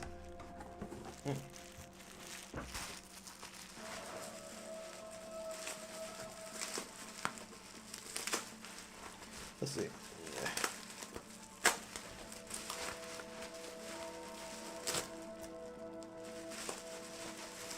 Okay, I'm just like, ooh.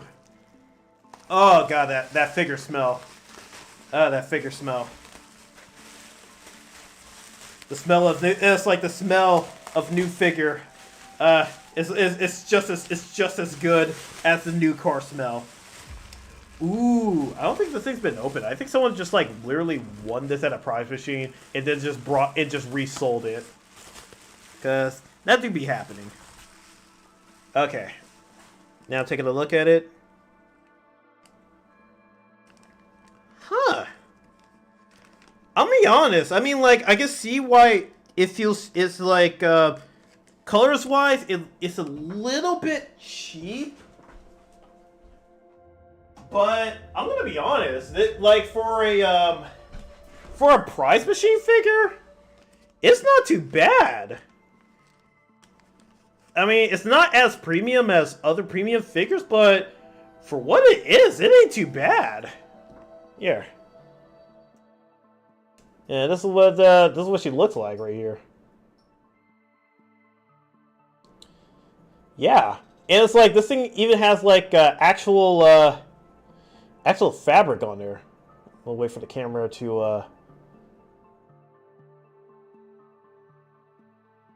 come on.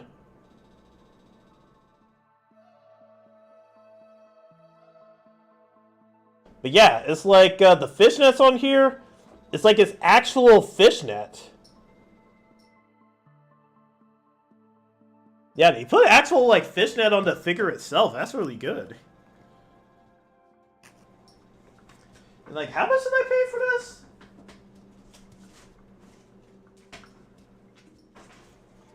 Yeah, this is like less than like maybe around 12 bucks. 12 bucks for a figure of this quality?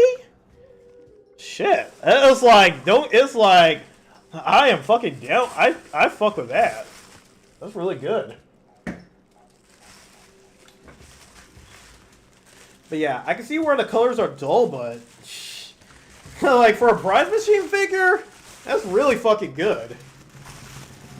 You even have one of Albedo from well, at least on the same line from Overlord, but I'm a bigger Shield Hero fan than Overlord. Just because, like, I've read more like the light novels for Shield Hero. All right, and I'll go ahead and put this all back inside. Okay, looks like we're going to be hitting the next ad break soon. So we're going to be trying another Japanese snack I bought. Gonna be that time anyway. All right, let me put that around. Okay, so the next snack we'll be trying is the Glico Pop Gummies right here. So yeah, so Glico Pop Gummies. I can't remember where I got these from. I think this may have been from the Chief Tagashi store, I believe. Who knows? So yeah, so it's got like these gummies. Looks like they only have grape flavor and orange flavor. Oh, and it looks like it's themed after like rock paper scissors. So Junkin, like you got the Junkin Pons. All right, let's pop it open. Ooh, I can smell that fruit too.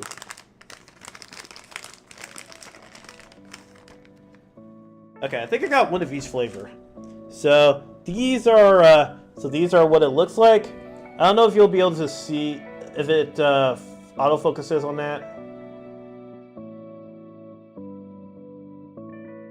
Yeah, really hard to see, but that's like a fist. And then this one right here is... Are they both fists? Yeah, I think they're both fists. Yeah, they're both fists.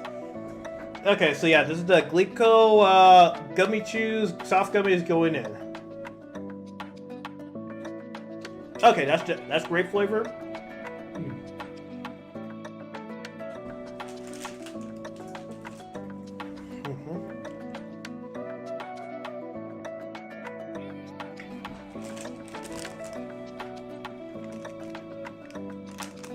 Okay, grape flavor's not too bad.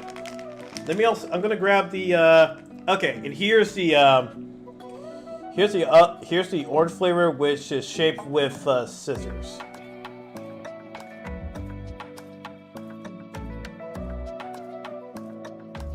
Whatever.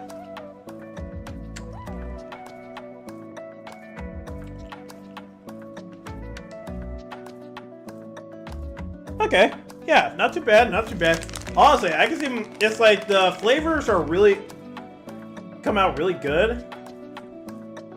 Got a bit of powder on there, but yeah, it's just like they're just basically gummies.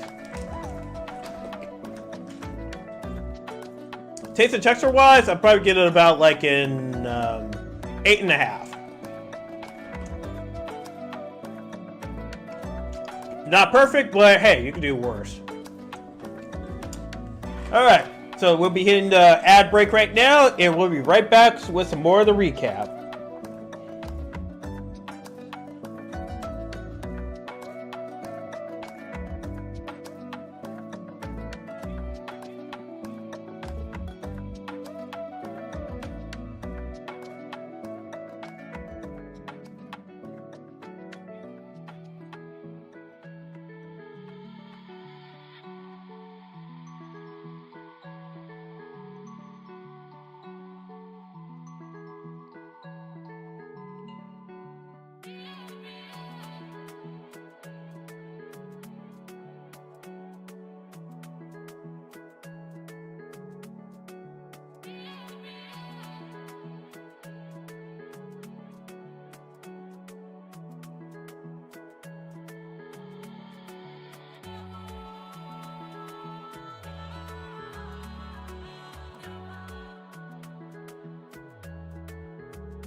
Man, I also had to run to the bathroom, and just completely forgot about that. This is like just chatting it up during this whole stream, and then it's like just completely forget about that. Oh well. In any case, let's continue onward. So yeah, I showed off that figure. Ah, yes. And what you see before you is just a typical meal from Wendy's. However, Wendy's in Japan, it's like, probably like actually fast food places in Japan, Wendy's, Burger King, McDonald's. They have a leg up on us Americans. Wanna know why? That thing I'm drinking right there ain't juice. I got myself a Wendy's burger meal, and for my drink, I got a beer. Wendy's in Japan, the only fast food place that I can think of where you can order a beer with your meal. Now that's some good stuff right there. Oh man, don't even get me started on the Wild Rock Burger either. they got us beat on that meat machine. Beat meat. Anyway, so me and my friend were like taking a trek out.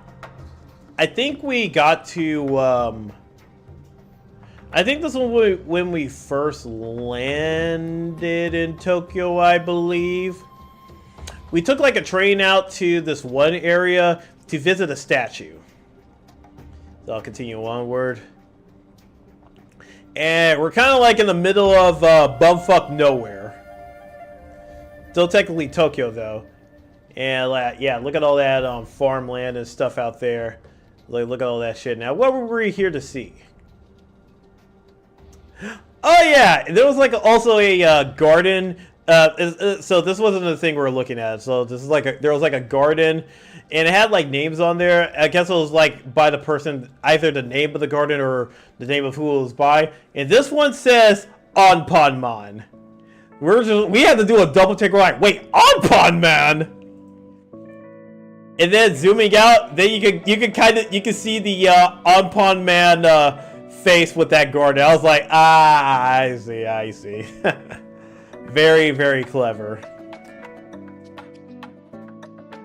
And here's the statue we came to see.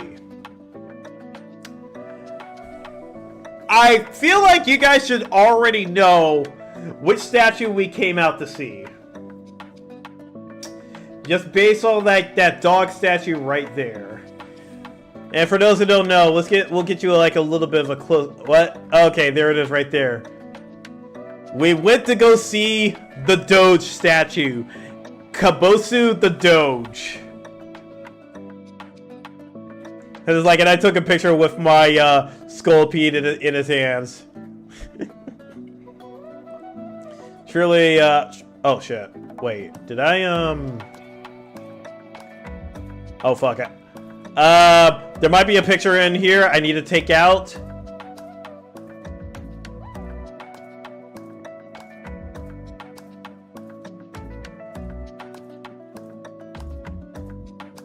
Oh shit! Oh shit! Okay, yeah, I need to take this picture out. Holy fuck! If I went one more picture, this stream would be over. The stream would be cut from fucking existence.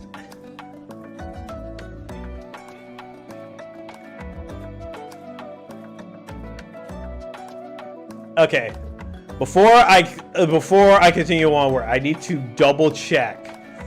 I'm shrinking that down all the way to a mini size.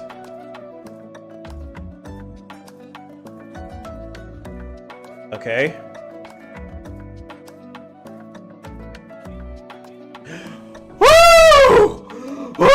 Oh, thank God. Oh, thank God. It's like, Shota goes, oh yeah, that's hot, that's hot. I wish it was porn. I wish it was porn. That would be, it's like, I wish it was. But no, it had my fucking mug on there, taking a picture with the Doge statue. I'm like, oh shit, I almost fucking doxed myself. But that does remind me of the time, like, I potentially could have doxed myself just from the fact that I went to the Muscle Girl bar last time I went to Japan. It told people in the server I was in, where I was like, damn, I got slapped 10 times by 10 muscle girls. Ask me anything. And then someone asked, like, wait, was that the Muscle Girl bar? And I was like, yeah. And it's like, you mean the one that they stream? And I was like,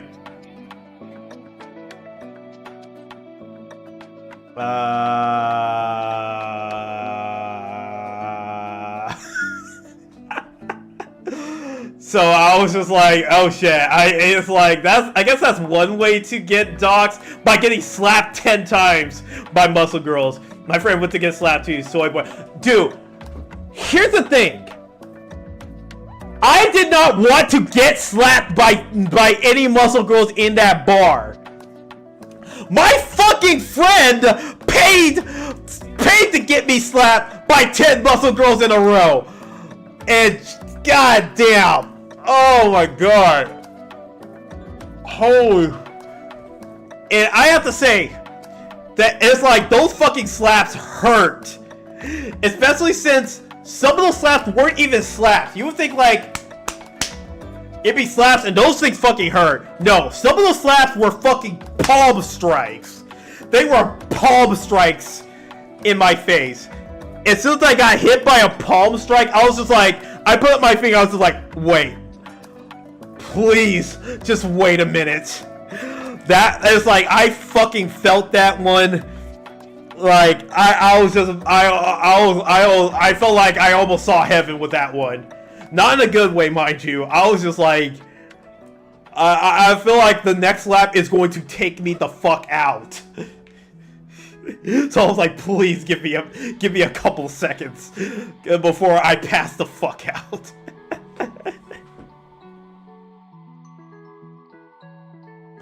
But yeah, my friend paid to do that to me, and I paid to get his ass kicked once. So I was just like, he felt the pain of getting his ass kicked once. I'm like, yeah, you got your ass kicked once. I got slapped 10 times in a row. Yeah, suffice to say, I did not do that this time on that trip. If anything, I wanted to go to like the to the fat girl maid cafe just so I have something. Just so I'm like, okay, instead of dealing with hard bodies slapping the shit out of me, I'd rather deal with like fat maids looking cute. Oh man. But yeah, here's like the windmill that over in that area that we were at. Yeah, of course you go to the Chubby Girl Cafe. Hell yeah, you know, it's like, you know it. As soon as Paul Moon mentioned that place, I was like, okay, I need to know the location of this cafe. It sure beats like, it definitely sure beats going to a cabaret club. I did that before. And goddamn, I did not do enough Yakuza raps to prepare me for the bill that came in at the end of that shit. Fuck me, I pissed away like $680 fucking dollars for that shit. Fuck me. Oh yeah, so then we eventually reached Akihabara, and it was like, oh hell no, dude. Yeah, do not do cabaret clubs. That shit will drain your fucking wallet. If you need to do that, just stick to a maid cafe and just be done with it. But yeah, mid Akihabara, where they had a lot of advertising for the second anniversary of Nikkei, so I was like, ah, nice. But that also further like demonstrates how Akihabara is basically taken over by gacha games by both China and Korea. Because as far as I know, the only other gacha game that is Japan made that's still like being played is probably only Uma Musume and Fate Go. And I didn't see any advertisements for either one of those. It was either Nikkei, Star Rail, or Blue Archive. Mostly Blue Archive. Because, man, they had like advertisements for the Shupogaki all around.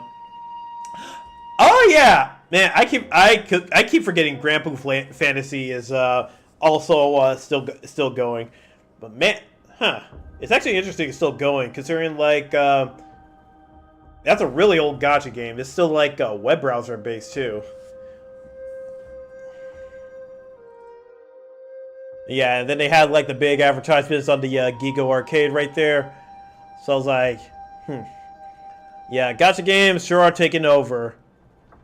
And I've already talked about like my love-hate relationship with gacha games, where on one hand, gacha games, I like them because the developers are forced to give you what you want. They either give you what you want or they die. There's like no in between. They give you what you want or they die. Or they give you what you want, but they still die because the gacha market is just that cutthroat. So the best chance you have to live, give people what they want. If you can't do that, get the fuck out. Those are your only choices. Oh yeah, and then so previously, like when I told you guys I came to Akihabara, they were having a collab with Toho at the Atre store. Well, between the time that I left Akihabara and came back, that collab ended, and then they were doing a Aqua Plus. Then they started the Aqua Plus collab for the Atre market, where they're selling Aqua Plus merchandise. I still am interested in playing the Utarari Rumono games, just because I don't know, they look interesting. I like the character designs in them too. Oh yeah, and then they also had the some Yuki Yuna stuff over here too.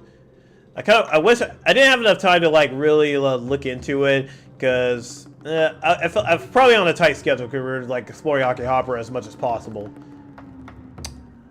And then, oh yeah, and then I showed I also went to the Aikatsu official store, and I showed this one friend on Discord that, and she wanted me to get her like a couple things of merch. So I did like a video call with her, just kind of like show her around the shop and get the stuff she needed, or she wanted me to get. Yeah, they had like a lot of Aikatsu stuff, Iperi. And yeah, some plushes, some badges, some acrylic stands. Oh, and they also saw they had like merch for Keruo Gunso, and I was like, you know, thinking about it, there was like I saw like a decent amount of Keruo Gunso over there. And I was like, huh, is Keruo Gunso getting like a new anime, or it had a new anime, or is it celebrating an anniversary or something? Because yeah, Keruo Gunso was the first manga series, well, localized into English, that I actually collected, at least until Tokyo Pop went out of print, or at least like went out of business. I kind of wish I got like some Keruo merch, but yeah, it's okay. Maybe next time. And then of course they had the play buttons for. Wait, what is this? This is for, wait, what is this for? It's like you kind of see my hands up in there, but you can't see my face, thank God. So, yeah, they had a Gintama. Oh, okay, so they had a Google Play button for Keruo Channel. Oh, I wonder if that's where it's at. Okay, hold on for a second. Let me look up that channel really quick, because I'm curious.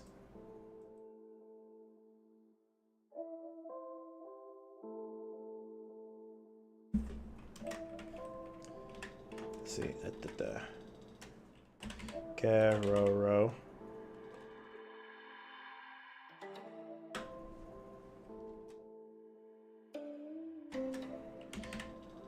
Yeah. No, not Chizo. The channel. Yeah, because I don't know what it's like. Yeah, because I know they had their 20th anniversary, but.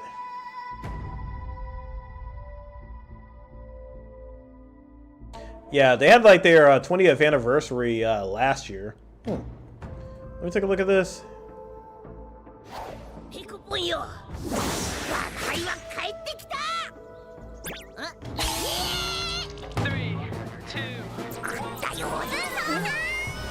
またせかな。僕もいるよ。ついてじ。まだ我が輩には帰れるところがあるんであります。乞うご期待。気をつけ。God, I want to reread like the volumes I got.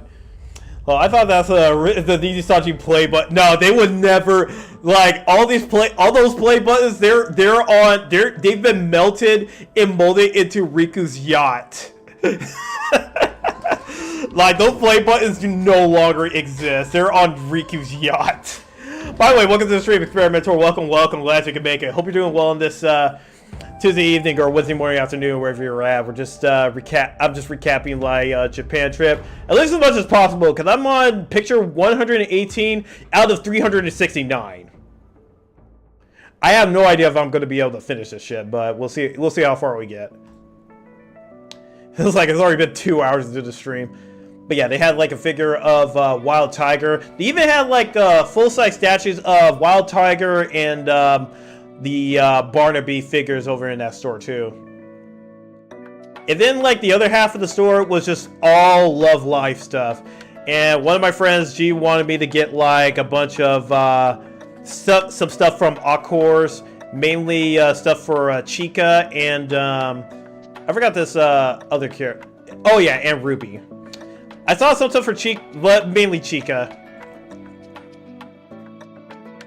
So yeah, if you have like your favorite girl in Love Live, yeah, this is the place to be. That said, I know jack all for shit about Love Live besides the Muse members, and I know one of my friends way back when was a fan of Accors. Otherwise, I don't know anything more than that.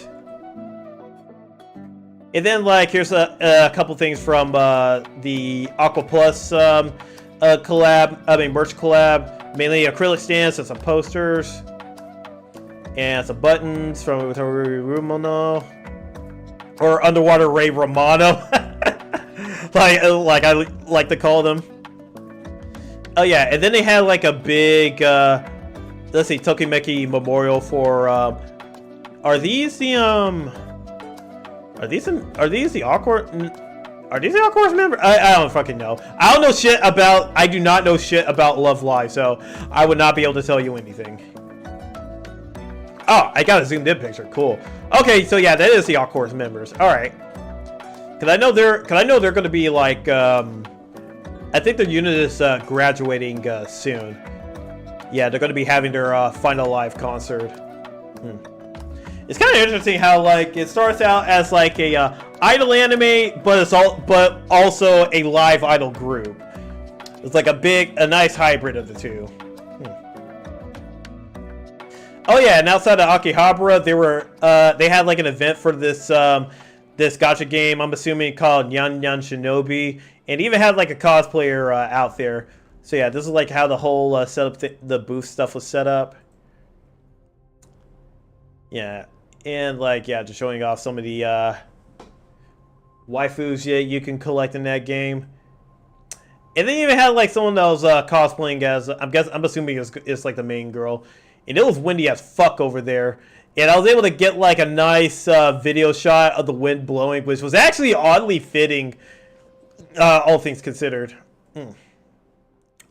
Okay, and then over here, and here's the thing.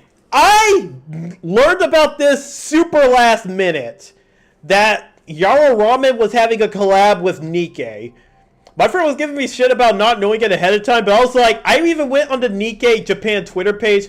I did not see shit about this Nikkei collab. I also didn't see shit about the photo thing that they were doing in Shibuya. None of that shit was advertised on the Twitter page. I was just like, what? I was just like, God damn. I came here just the right time because I would have fucking missed all of this. Oh yeah, and then like when me and my friend went to go get lunch, we just went inside like this restaurant area that, man, this building had a lot of people in it, but they were all there for the Sizeria, the Italian food place. Meanwhile, this place up here that had all the meat and stuff, it's like not too busy, thankfully. And then I just took a picture of that just because, like, yeah, Nikkei. And yeah, just more stuff from the 2.5 anniversary over at Anime. And here is the other event that I didn't know about and only learned after someone posted a picture of it on Twitter. And it took me a while to figure out where the fuck this shit was. Because I was like, what? I was like, wait, where's this Nikkei stuff at? So yeah, they were having like a photo shoot event over in Shibuya. And I got there just in time for like the last 2 days of it. But I think like the day I went was the last day. Because the very next day it rained. And I seriously doubt they had the shit out when it was raining. But yeah, but as you can see, they just fully embraced the Doro, like the Doro meme for like all this shit. It's kind of funny, just like they just they fully embraced like the Doro face for it's like when doing like the Chibi Nikkei stuff. And then they had like this bubble that was actually playing a holographic video PV is like of a siren like dancing inside of the bubble, or at least swimming around in it. That was actually pretty cool. And yeah, just a close-up shot of Sindoro along with Siren Doro. Yeah. I still find it funny how this it's like this meme just became like it just became the official mascot. Oh yeah, so they also had acrylic stands up on the table that I quickly took a couple of pictures of, which I kind of feel bad about because they were trying to move the table out of the way. I thought they were just about to put this stuff away. And yeah, I only learned about like the event because someone took a picture of this thing, and it said it was at Shibuya Cast. I was like, okay, I need to go there. And then I was waiting in line to take pictures with the cosplayers over there. It's pretty good. And yeah, they had like a Doro of Rappy, Doro of Red Hood. Yeah, it's just like complete Doromination. Yeah. And then they had like the new units inside the bubble thing. Okay, here's the and there's the cosplayer for Siren, like holding inflatable ball. And then yeah, I think this is when I was able to take a picture with the two of them. I also got like a picture of myself with them, but like I said, I do not want to dox myself, so that picture remains with me. Every girl's Doroed. Yeah, they're gonna Doro everyone.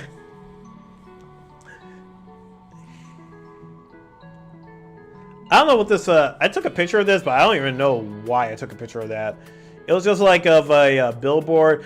Oh yeah, and then over here, I was making my way over to Otome Road, where the big Animate was. Because I wanted to see if they had like this one art book inside of it. Unfortunately, they didn't. But they did have this thing. I think this is like Bang Dream Girls, I think. Yeah, for the Bang Dream Girls anime season.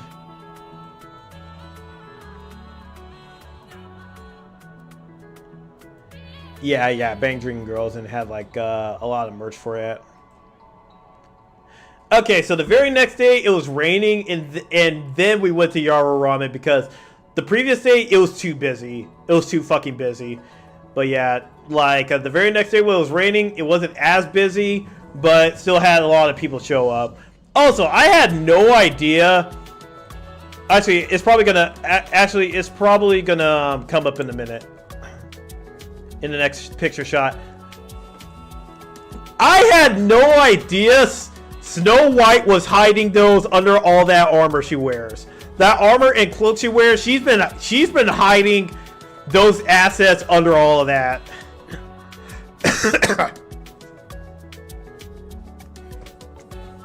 Yeah, I just thought that was interesting. And of course, you have Modernia holding up her ramen, but there seems to be a lack of spiders in there, so I don't think that's actually a lore. I don't think that's a lore accurate Modernia, unfortunately. Oh yeah, they had like a little thing of Kilo right up in there. That was pretty cute. And then they had like they have Rapunzel, got Scarlet, And then here's the merch counter where it displayed all the merch that they had. And I think they also had the shirt merch behind. They sold out of a lot of this merch. The only merch that I was able to get were the fucking buttons that are sitting up here. That's the only merch that they had that was available that I wanted. All right, yeah, they had like a little SD, a crown, and then they got pictures from like the Last Kingdom like event illustrations. And then here's the one I got, the one that I think it had like white powder on top. I think that's the Snow White one. Oh yeah, and then we went inside of, I think we went inside of a Animate store where, oh yeah, so there's advertising for Okayu's second solo live, and this is the signature I left. So it's like, I just put like, so man, that soul looks more like a re, unfortunately. I was like, Solorai bo Medato Kaigai Nikiori. Yeah, hopefully she just feels the soul from that. And then we got to... Wait, why are all those in Korean? I don't know. Yeah, so I think this is inside a Kotobukiya or somewhere. So I was just taking pictures of like different figures I saw. Oh, the Berserk Führer. Oh, how I wish I could have got it, but it was expensive and big. I really wanted that Berserk Führer figure. It looks so cool. It looks so cool. Oh, but man, the Genosaur, I did get that figure. That figure, I got it when I was over in Mandarake on the last day that I was in Japan, and I'm like, yeah, I need to get this just because this thing, it is at a good price. Like 6,000 yen. Shoot, that'll go for like maybe $80 back at home. I don't think I have the Blade Liger yet, so next time I go down, I should get the Blade Liger. Oh yeah, and because Ina is the official spokesperson for Ami, it had a it's like there was a Ina cutout over in Ami that was signed off. It's like, wow. Thank you, Ami. I don't know how she talks. Like, I can't talk like that.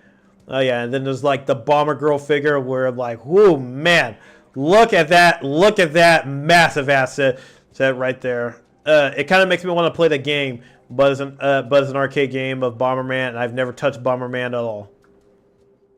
I was like, I'll just embarrass myself. But yeah, so it's just me taking pictures of figures that were on display. Oh yes, and then Doro herself. I wonder, did this have like her sinister face? Yeah, because it looks like it had her sinister face on rather than like her default face. Still very nice. Still a very nice figure. I would love to buy it. Oh wait, no, don't remove.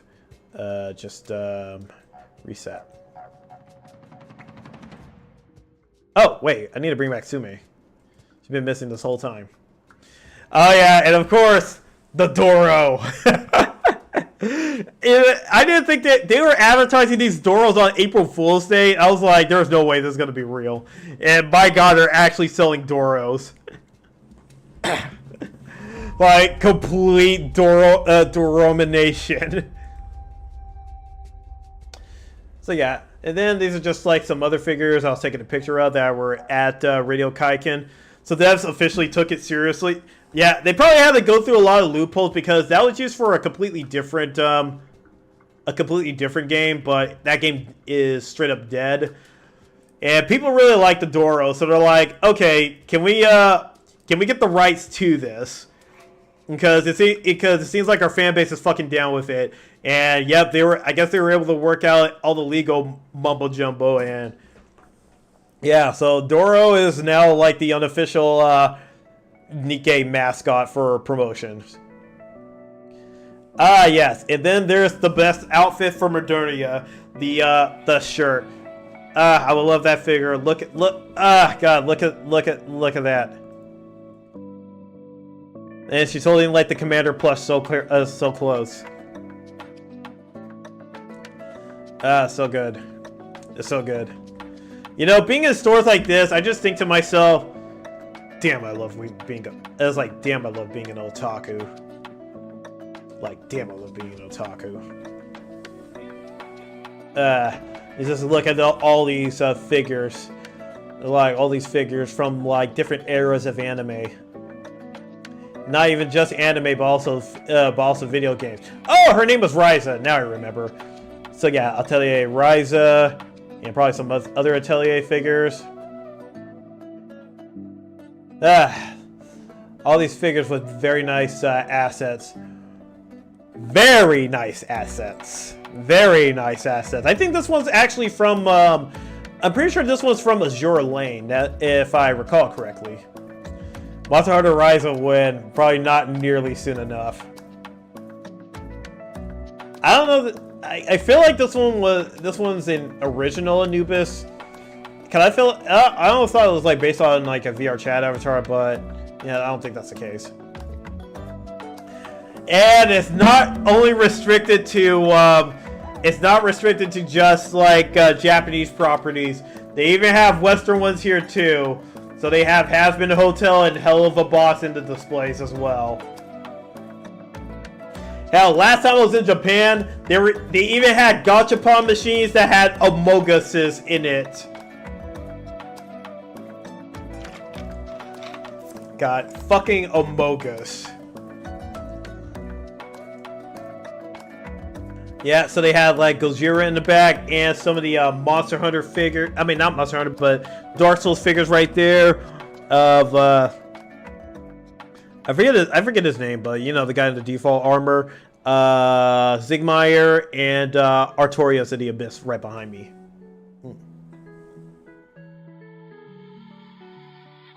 Yeah, some more very spicy figures, man. It's like that. It's like, man, those assets are being held very carefully. It's like being held very carefully in that. Very nice stuff. Very nice stuff. Yeah, it's like just a lot of these premium figures that got like the asset. It got like the big, as Fleek would say, those big budgets. It's like there's no budget shortages over here. They know exactly what the fans want. And yeah, I saw like a little thing of Nep right there, so I was like, yeah, let me get a picture of that. That's definitely Azure Lane, and woo! That is some good stuff right there. Good stuff. Alright, and I don't know what this figure's from, but hey, it's like, hey, I like it. But then you'll have like some smarmy ass motherfucker that be like, it's like that armor's so impractical. She's just exposed everywhere. And we're like, shut up, nerd.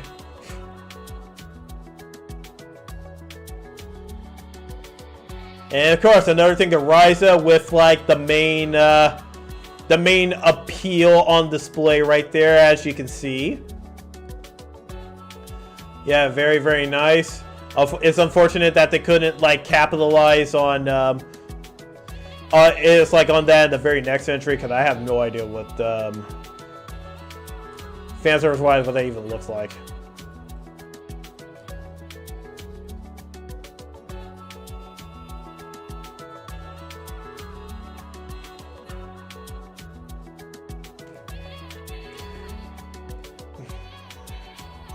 I'm not gonna say anything. I'm not gonna say anything because I feel like if I say anything, I am going to expose myself. That even though I've already exposed myself multiple times. But if I had the money,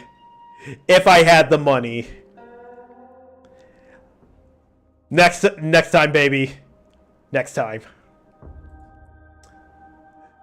It's definitely one of those, okay, look, I know it's sus, but hear me out.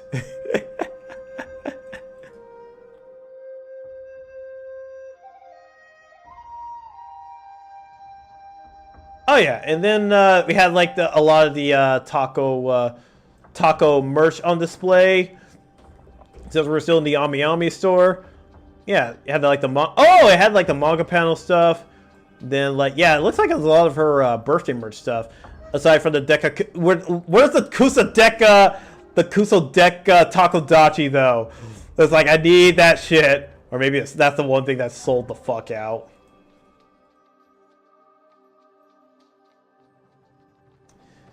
Ah, yes, and then like just like another glass case with mini figures inside, including some Made in Abyss ones. I did obtain the FAPTA right there in the back, this FAPTA figure right here, and I got it for way less than what was than the price put on that shit. That's just a fucking ripoff. That's a fucking ripoff if I do say so myself. So yeah, just like a lot of figures, we got some from Free Rent, got some from Overlord, and as you can see right there on the right, like these Bunny Girl outfits, they're prize machines from the same line of prize machine figures that the Raptalia figure I showed off earlier is from.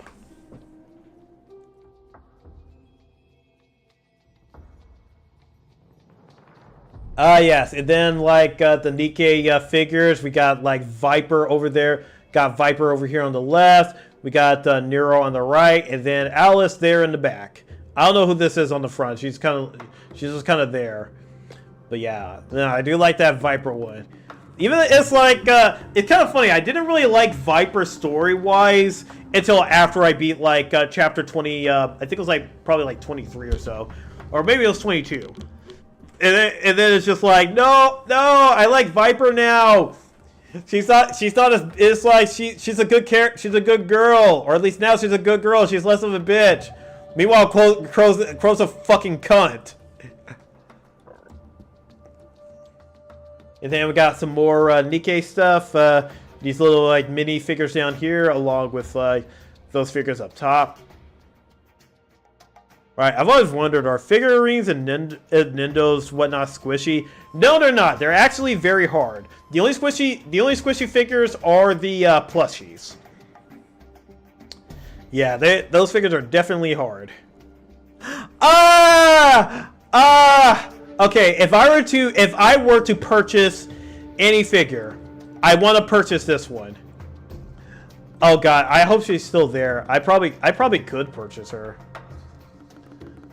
I want this. I want the Maid Privity. I want that one so bad. I don't know if that was a Nindoroid or not. I don't think it is. But if it is a Nindoroid, I want it. Maid Privity. Especially if she has the interchangeable face. Because, man, that face she makes during the sad cat dance is so good. Ah, yes. And now we made it to the portion where I talk about... It's like, so there aren't that many there. There aren't many that are. Nope. It's like figurines and Nindos, those are hard. Yeah, the only things that are squishy are the, whatchamacallit, the plushies. Or basically the plushies such as this. Yeah, the stuff you see on the top left.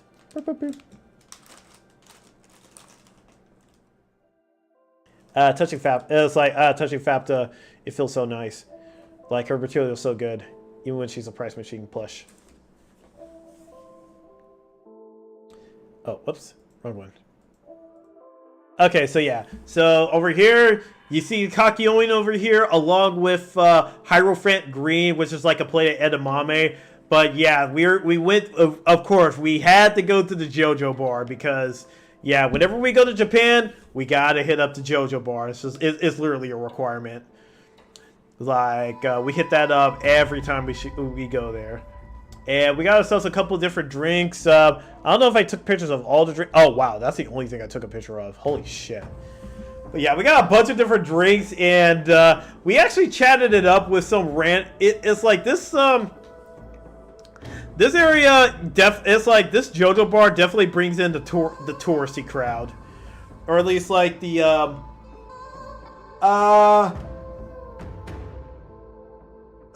The random gaijin, the gaijin tourist, or in our case, the guy that we're talking to was actually a foreign exchange student. So he just randomly found his way here after making a reservation.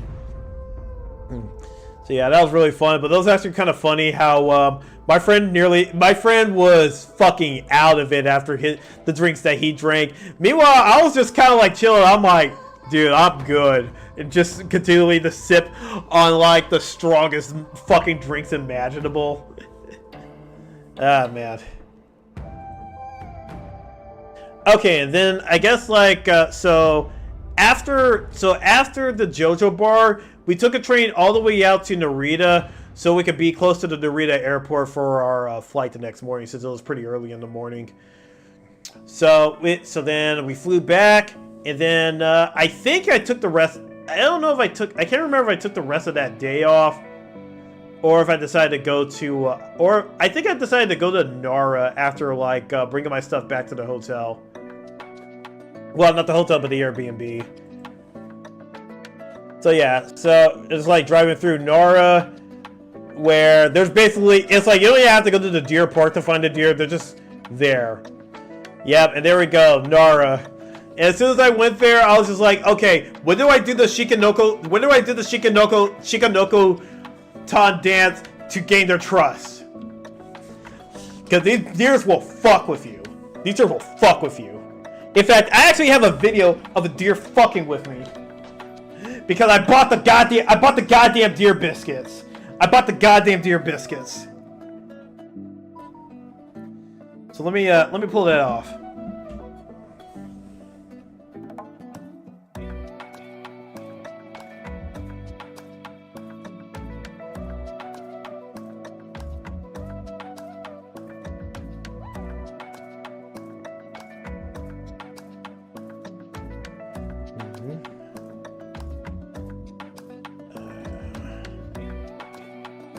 I'm trying to see like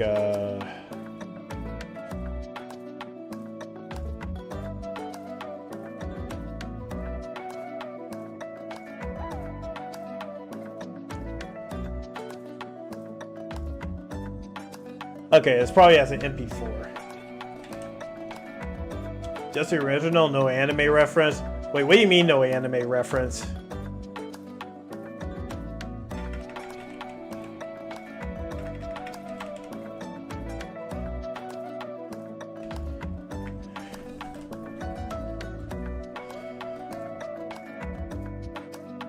Alright, let me see.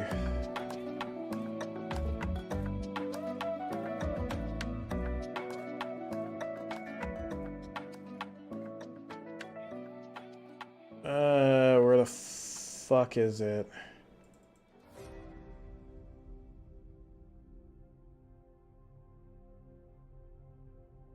The koi fish. God, I wish I got the oh, is this it? Oh, yeah, here it is. Yeah, here's the MP4. I'll bring that over.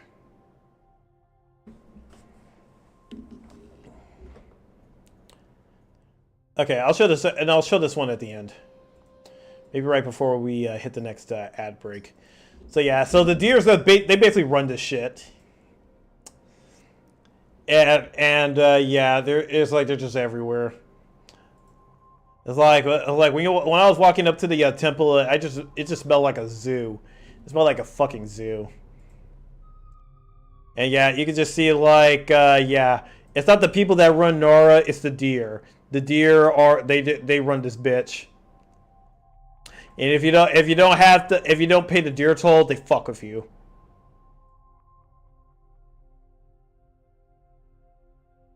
Yeah, and then there's the I forgot what this was called. It was like some type of big temple. I just forgot the name of it. Hold on, let me actually check.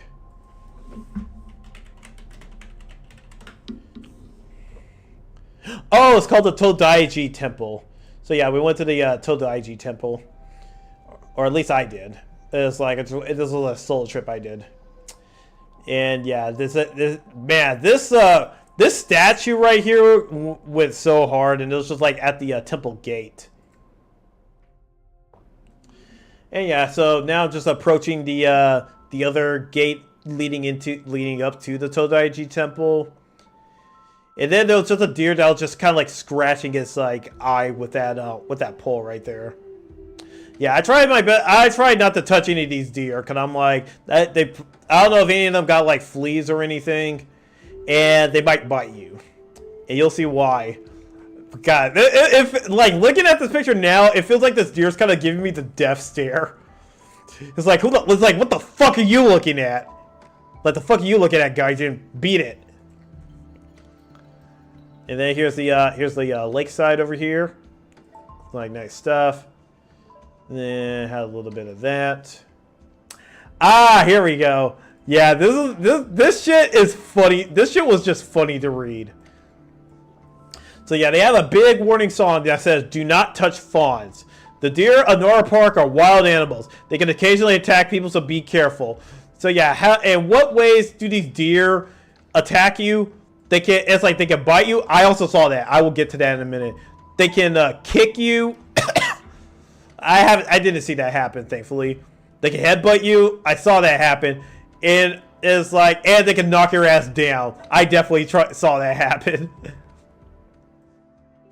These deer will fuck. It's like these deers it will fuck with you.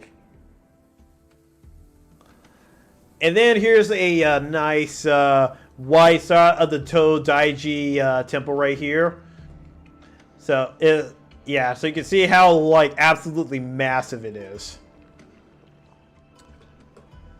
Then like I went up inside of there, it had like the big Buddha statue at the very front. Here's like another shot of it up close. This thing, I don't think these pictures don't do it justice, but this statue is really fucking huge. Like this statue is fucking huge. It's big. It's like this shit was big. And of course, it was like at the smaller golden one, like near towards the front, and then you have these just giant statues right here, which just emanate like emanate sheer power to it. Oh, and someone made like a nice little mini construction of the TAH-DIE-MA temple, like way back in the day when they had like all the towers and stuff. So that front gate we went through, and then the bigger gate, and then the TAH-DIE-MA temple, and then you had like these two things like on the left and right sides. And then yeah, we just got like another big statue right here. Well, this one holding up like when the temple's peering inside. Then another golden Buddha statue. And then this is like outside of the temple. This is like, I went and saw, there was like I think this might have been a three-way dog or lion sign. Let me double check. Yeah, three-way lion.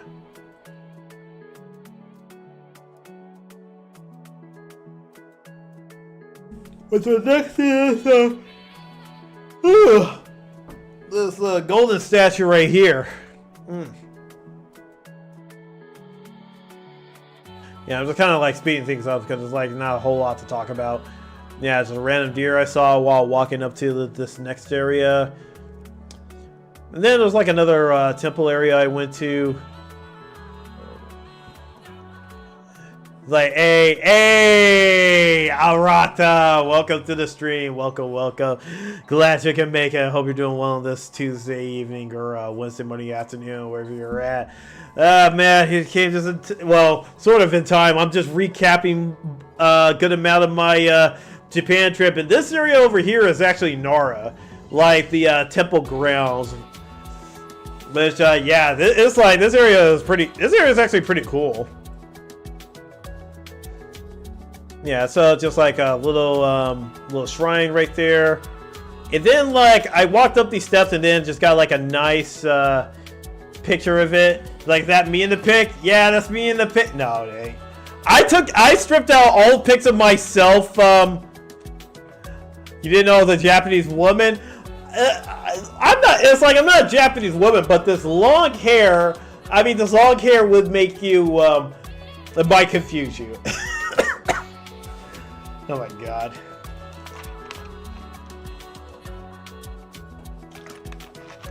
Ugh. But yeah, I got like a nice view right there. Also, Mommy Cruel says howdy. Hi there, Mommy Cruel. Hello. I hope you're also doing well. Oh, you're a stream. Okay, gotcha.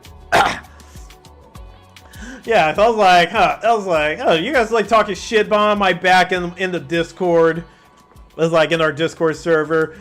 Yeah, the Once in the Blue Moon errata stream. Hell, it's like, hell, let me give you, I'll give you a shout out just because. No, I'm talking shit right in your stream. It's like, yeah, you know it. It's like, if you're gonna talk shit, you better do it right in the, you better do it right in that person's fucking face right there. But yeah, give him a follow. It's like my other better half. All right, but yeah, let's keep on going. But yeah, it's just like an overview of basically the Nara City area. Am I using a new method for dual stream? Oh, you know what? I am. It's like, so I actually learned from someone of a plugin that that you can install on OBS. And it allows you to stream to multiple sources at once. Yeah, so now you're no longer restricted to only streaming to two with Restream. So now you can use this plugin, and it will allow you to stream to multiple sources. It's called Item, AITUM, Item Multistream. All right, and we're about to hit the next ad break, but before that, we're gonna try. So before the next ad break, we're gonna try one of these premium umaibo, and I'm expecting some fucking flavor when it comes to this premium umaibo, because yeah, I'll DM it to you later. Yeah, because you might forget. So yeah, I got this premium umaibo right here. This one is like a I don't know. Ooh, this one's steak flavored. So this is like a premium umaibo steak flavor. Did I get any completo? I have no idea. I might have. I have no idea, but I feel like I might have, and I forgot. It was like, nice, you figured out how. Hell yeah. Sugar candies. Like I said, I might have. I really might have. I don't know. I bought a bunch of snacks while I was there, especially since I went to the Umaibo shop. All right. So yeah, as you can see right here, it's just like a nice stick of flavor right here. So this is going to be the Umaibo, the premium steak Umaibo going in.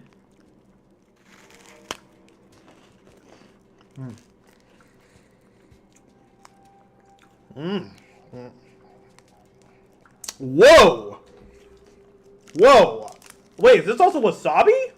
Oh! It's also wasabi! Oh! Steak and wasabi! Okay. Cause I was tasting so spicy. I was like, wait, is this wasabi? Interesting.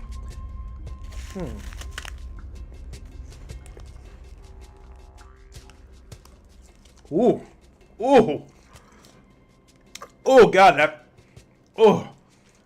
now that wasabi kicks in. Holy shit.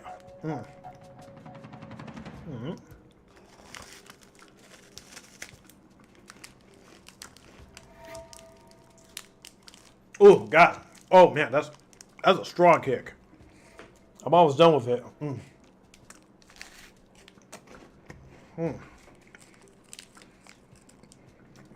Oh god. Oh. Well, it definitely is a premium flavor, I'll tell you that much. I did not read the wasabi part. It was like a sweet and spicy flavor, but I feel like the wasabi like really overpowered like the rest of the flavor. So it was umai, but it's like choto umai. That's like premium beef. Man, fuck you! That's like fuck you, you piece of shit. Anyway, I'll probably give the premium steak and a wasabi umaibo. I would give that a 6.5. Good, but like one flavor overpowers the other.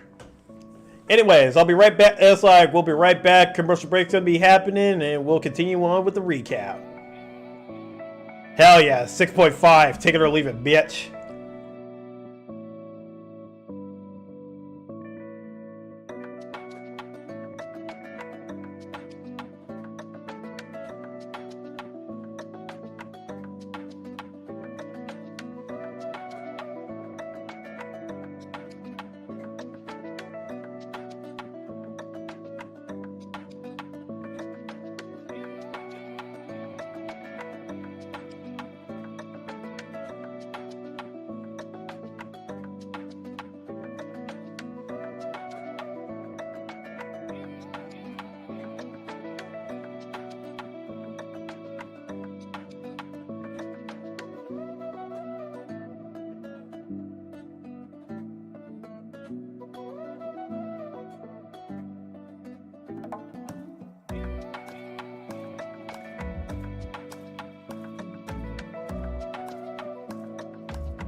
Okay, I took another Biodoom. I mean, took another Omaibo stick and tried it.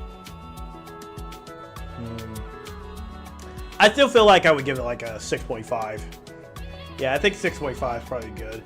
Like I said, it's just like the steak flavor. It's subtle, but it's there. It's nice and sweet. But the wasabi flavor it hits you like a fucking truck.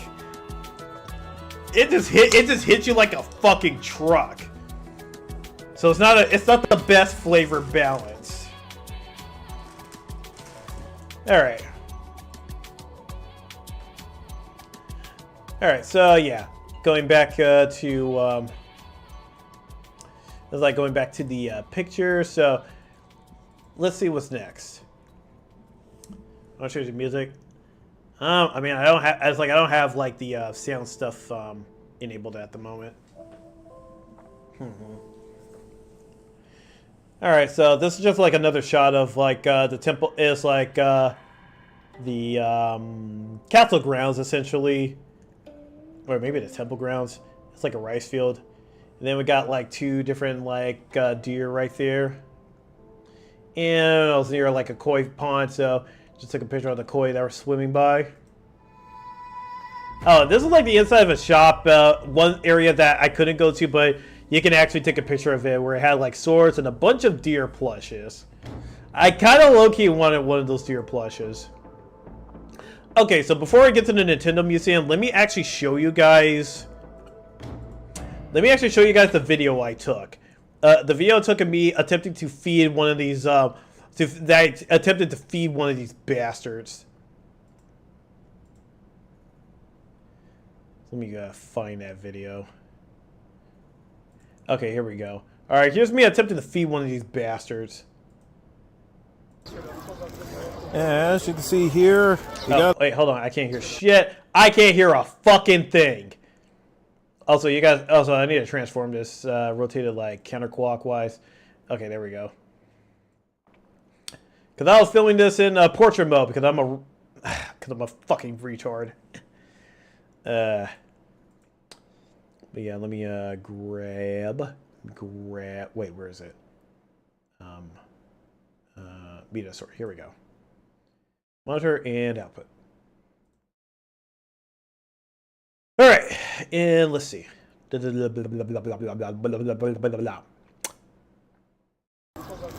as you can see here, we got a bunch of deer that are they're just basically like spawn camping right now. Because in front is a basically a place that has deer biscuits. Nope. See, this one's already trying to smell my bag. See, I told you these guys run this bitch. They run this fucking city. It's like I did a smart thing, kind of. There ain't no biscuits up in there.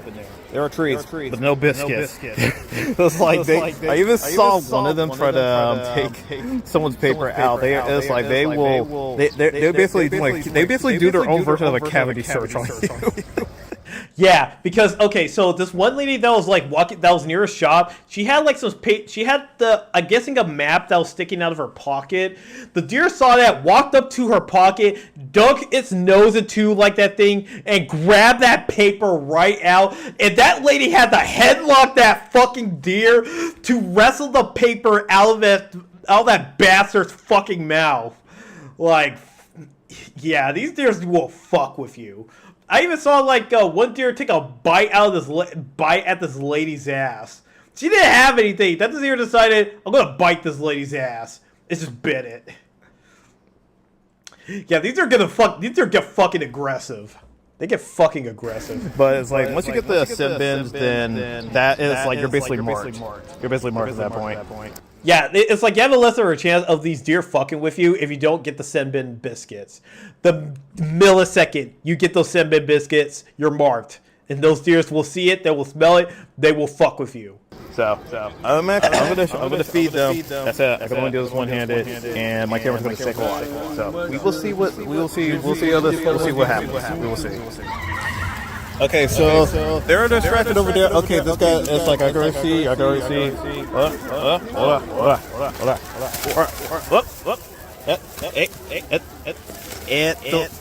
they were already fucking swarming my ass. Also, I just realized this thing was loud as fuck. I am so sorry I suggested your ears to that.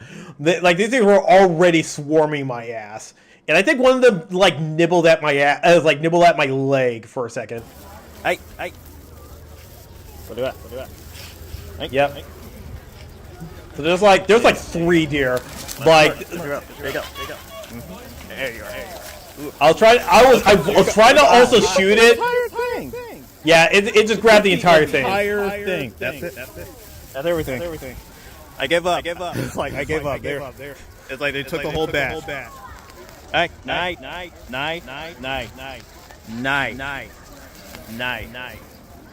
No more.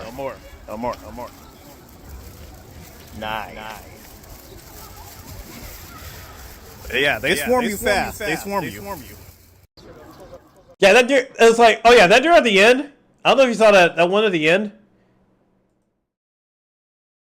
Wait, where is it? Huh? Night. Okay, so that one on the left It's like, I think it was like that one on the left, or maybe that one on the right. It followed me for like, it followed me for several more feet before it gave up. That thing was still following me for a while. I was just like, fuck. I was like, get fucking lost! I don't have any more! I don't have any more deer biscuits, you bastard! Like, straight up, it was like, these will fuck with you. What I really should have did was got the biscuits and ran. Just grabbed the biscuits and fucking ran for it. To like a less populated deer area, but trying to find a less populated deer area in this park was, yeah, it's basically finding a needle in the haystack in a way. But yeah, it was like, that's the video I took of that. So then next up, we have the Nintendo Museum. So my friend was actually able to book book tickets for us to visit the Nintendo Museum. And unfortunately, I couldn't get to the higher ups to ask them about the Power World lawsuit. So it's unfortunate, but I could have stopped them.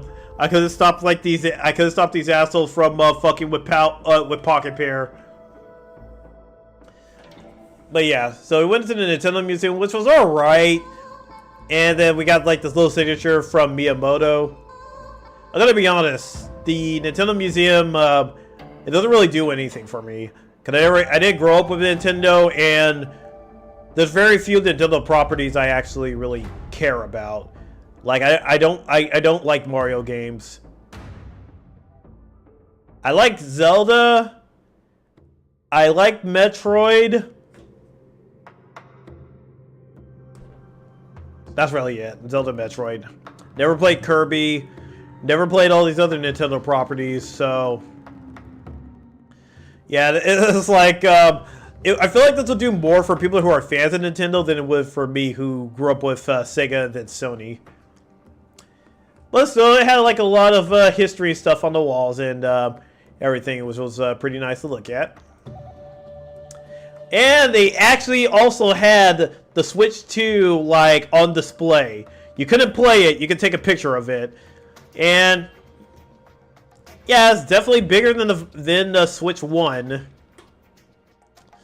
But shoot, that price tag and everything, I'm like, I'm cool with my Steam Deck. Oh yeah, and then we actually got to do... oh! Right! Okay, so they had like a Hanafuda lab where like you could basically make your own Hanafuda cards, basically coloring them in. These in particular, so these were actually done by HoloLive talents. So you got over here on the top left, you have Fubuki. Oh, and you can tell this is Fubuki because Fubuki has her little drawing signature. Give me a second. Let me. There we go. Yeah, you have Fubuki's drawing signature right there. And this one is Okayu. Let's see. Down below that is it Inagami Korone. It's her little drawing is like on the top left. That really nice. Oh yeah, I got Pekora towards the bottom. Then over here you have Himemori Luna. It's like my friend almost missed it, but then I just saw like the whole rune is like rune Nanara. It's like Nanara. I was like, hey, Luna.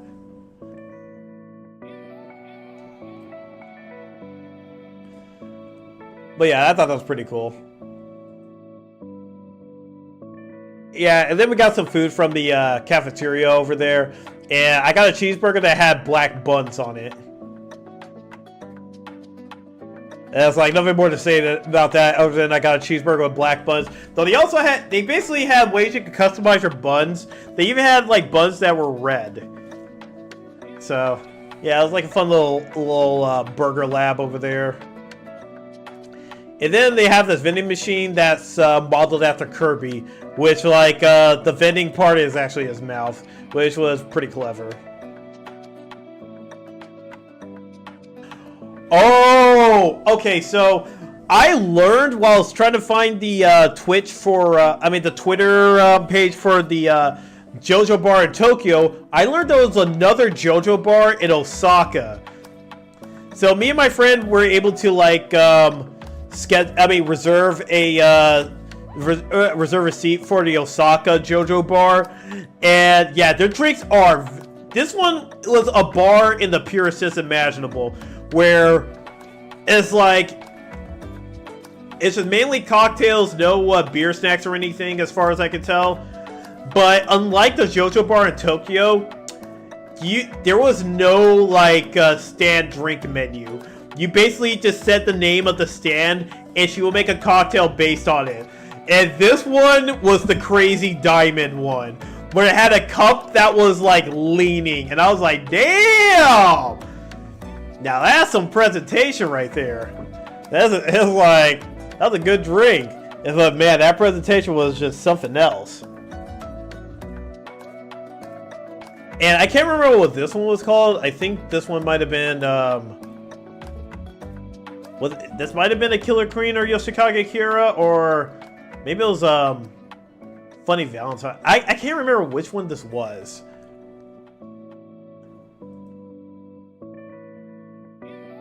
Oh yeah, then me and my friend. This is when me and my friend went to a random ass like restaurant over in Osaka in the Dotonbori. Well, not Dotonbori area, but the Namba area. That was definitely out of the way, and we got ourselves like a nice hot pot going. Man, and for the price that we paid for the food we got, it was really good. And then this is me like walking my way over to Denden Town, and just taking pictures of temples along the way. Oh yeah, and then one of my friends, she wanted me to get this figure from Oshinoko. I just needed to show her the price just to make sure, like, okay, I'll get this figure. But yeah, it's gonna cost this much for me to ship it. Okay, and then here's Gigo right here, or at least like a Gigo arcade that was on the Dotonbori Strip. Oh yeah, so the next night, me and my friend actually went back to that same restaurant because they had like a takoyaki party thing where like we could get like get one of these takoyaki plates to make a takoyaki with. One of the waitresses actually just went and made it for us. And on one hand, it kind of cheated us out of the experience of making it for ourselves. On the other hand, it's probably better that she did it because having someone that actually knows what they're doing when making it is better than us gaijin who have no idea what we're doing with it. Oh yeah, and then she got like nice with the sauce, mayonnaise, and the fish flakes on top. Yeah, true flavor. Oh yeah, and then the next day I went to the Umaibo shop over in Shinsekai, and they also have like an anime girl as like an anime girl mascot for Umaibo, like Umami-chan. Speaking of anime girls, where's my anime girl? There she is. Okay, so yeah, we got like Umami-chan right here. Oh yeah, and then so this was I think this was the last night that my friend was actually was gonna be in Osaka, because he arrived there in Osaka before I did. So his trip was coming to an end, and then we were trying to figure out what to eat for dinner, and I suggested yakiniku, but it was an idea, and we were just kind of randomly trying to find a place where we could get it at. And then we landed on like this one restaurant over here that was just right outside of the Mega Don Quixote, and man, we got like very nice seats. It was just like he grabbed some stools from outside, and then we're just basically sitting at the front, like sitting at the entrance, just grilling our meats. And me and my friend, we got to experience yuke. So yuke is that one dish where it's meat with an egg on top, and then you eat the meat in the egg raw. Unlike how Pirasi ate it, it got extremely sick. Yeah, we were perfectly fine eating this. It was pretty good. I don't know if this would be something I would eat often, but I mean, like, definitely something different from than what I usually eat in Japan. Oh man! And then we went to the karaoke booth in round 1. Holy shit! The Joy Sound device had songs I didn't think they were gonna have. They had Headless Angel from the 1.5 anniversary of Nikkei. They had Confessions of a Rotten Girl. They had Confessions of a Rotten Girl. I was like, my friend decided to put on the, what was it? Something Nice Try. I forgot what that other Miku song was called. It was like Mibukawa. I think it was like Mibukawa Nice Try. I think that's what it's called. Let me see. Yeah. Mibukawa Nice Try. So then I was thinking to myself, oh man, oh yeah, I forgot that Confessions of a Rotten Girl also started hitting the charts like after that song came out. But I was like, wait, no. So then I typed it in and saw Confessions of a Rotten Girl. I was like, oh my fucking god! There it is. So yeah, we got to see Confessions of a Rotten Girl, and after that shit, I'm now certain that round 1 will now be our go-to when it comes to karaoke. I think we didn't do round 1 at first because because of our experiences at round 1 back in the US, mainly the damn machines that were never fucking updated. Hell, I don't even think they have Japanese karaoke anymore at round 1 USA, which sucks.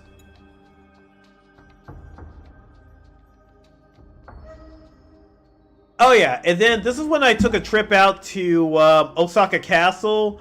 Though it was like I did it solo, and this is like one of the buildings outside. It's like nearby it. It's pretty cool. And there was this hut that was outside of that building too. It was just really random, but I was like, here, I'll take a picture of that too. So then I'm reaching the castle grounds, and this is the big moat area surrounding the very outside of the castle walls. Yeah, I'm just getting a couple of shots of those areas right there. And then we have the walkway leading up to the castle wall, well, the castle gate.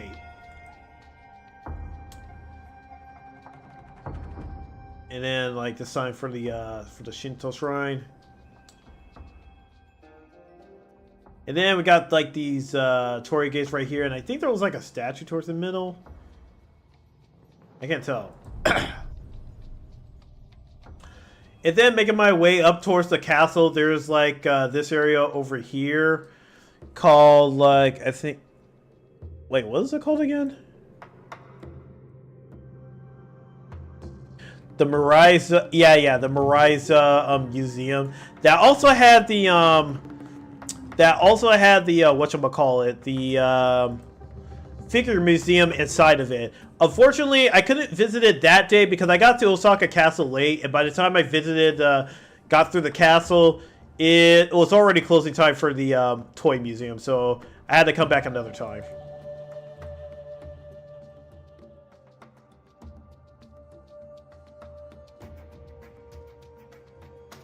Yeah.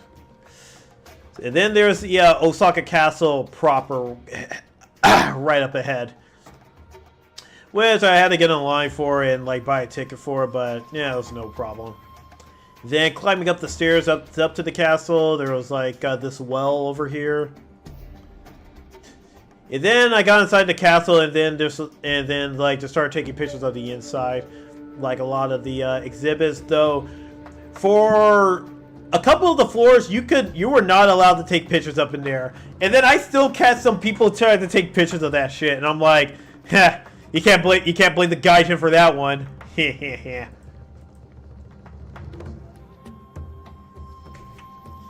just taking like a lot of pictures of stuff up in there. And then there's all the all the, I guess like the feudal lords throughout the ages.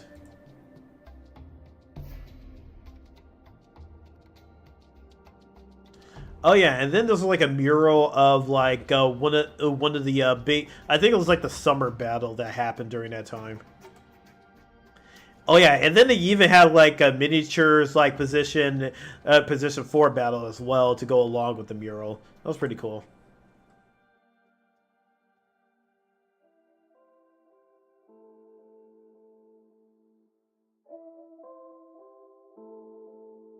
And then I eventually reached the top of the Osaka Tower, and it was just taking like a couple of panoramic shots of each of the vantage points.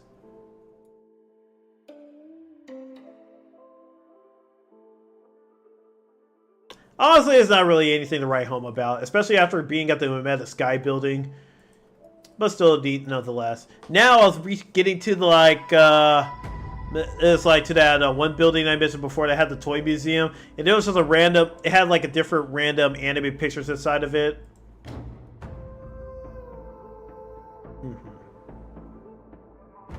And Exodia, the Forbidden One, along with Dark Magician Girl. Oh yeah, of course, Blue Eyes and White Dragon. Oh yeah, and at that same building, they were having like a Conan, as like a Detective Conan exhibit. I also had like some merchandise as well.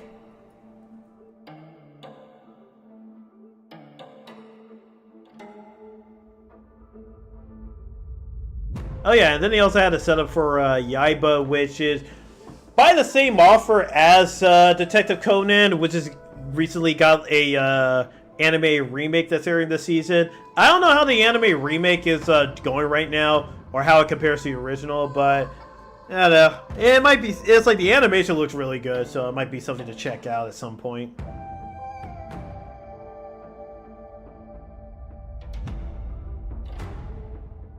And then like this is like starting to leave the castle, and there's like less people because like the castle grounds are starting to close up. And then there's a statue I was trying to take a picture of, like that was near the Torii gates.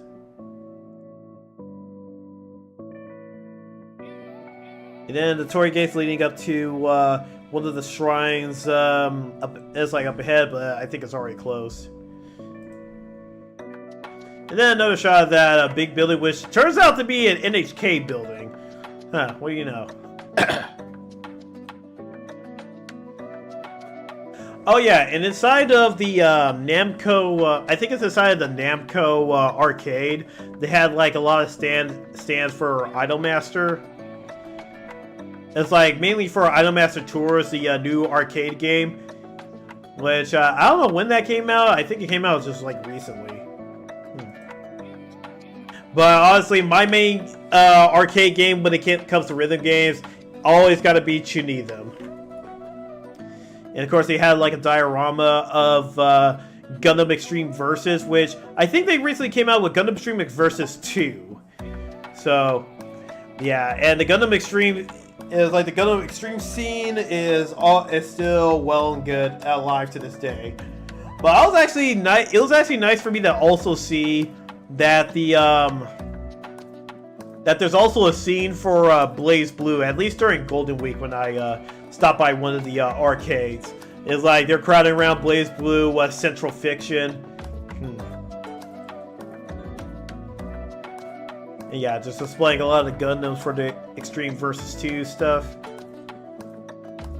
Oh yeah, and this is me like packing up my suitcase, trying to fit all my figures up in there, which it fit on one. It's like everything fit on one half. So then I had to stack it up to fit the other half.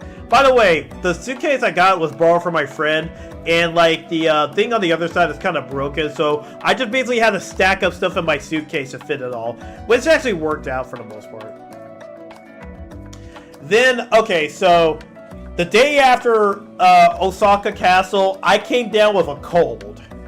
I came down with a cold and lost an entire day. I lost an entire day of traveling. There is like when that happened, so I couldn't do anything until the very next day. Where, well, where it was basically the very last day I was going to be in Osaka before, like, the next day I was going to be starting to fly out. So I went to the toy museum to take pictures of stuff. And man, there was like a lot of different stuff, from Western to ship models to anime models and everything. Just giving like a whole history about like basically figures, garage kits, and everything. And it's like, and they had like a lot of Godzillas throughout the 70s and 80s. Oh yeah, and they also had Gameras. Yeah, they had Kaiju at the very front of the whole exhibit. And then there's Mothra, King Ghidorah, Rodan. I don't know what that thing on the very right is. And then there's a Destroyer. Yeah, just like a lot of Kaiju, and then also showing off like the Tokusatsu Kaiju along with Ultraman and everything. Oh, and then they also had stuff from Western movies. I think this might have been from like Space. Oh, actually, no. I think it was from Alien, if I recall correctly. That said, I don't know my old Western movies that well, so please forgive me if I got it wrong. But speaking of Alien, they did have a bunch of Xenomorphs on display. So they made like custom garage kits of a lot of old Western movies, mainly this, some Marvel, and I think it was like also Star Wars. And this wouldn't start, and Western garage kits would not start back up again until like the Marvel boom. I have no idea what this figure is, but I just took a picture of it anyway. Oh yeah, so they had like DC figures up over here and there, then Ninja Turtles down there, Transformers. Even got stuff from from Disney.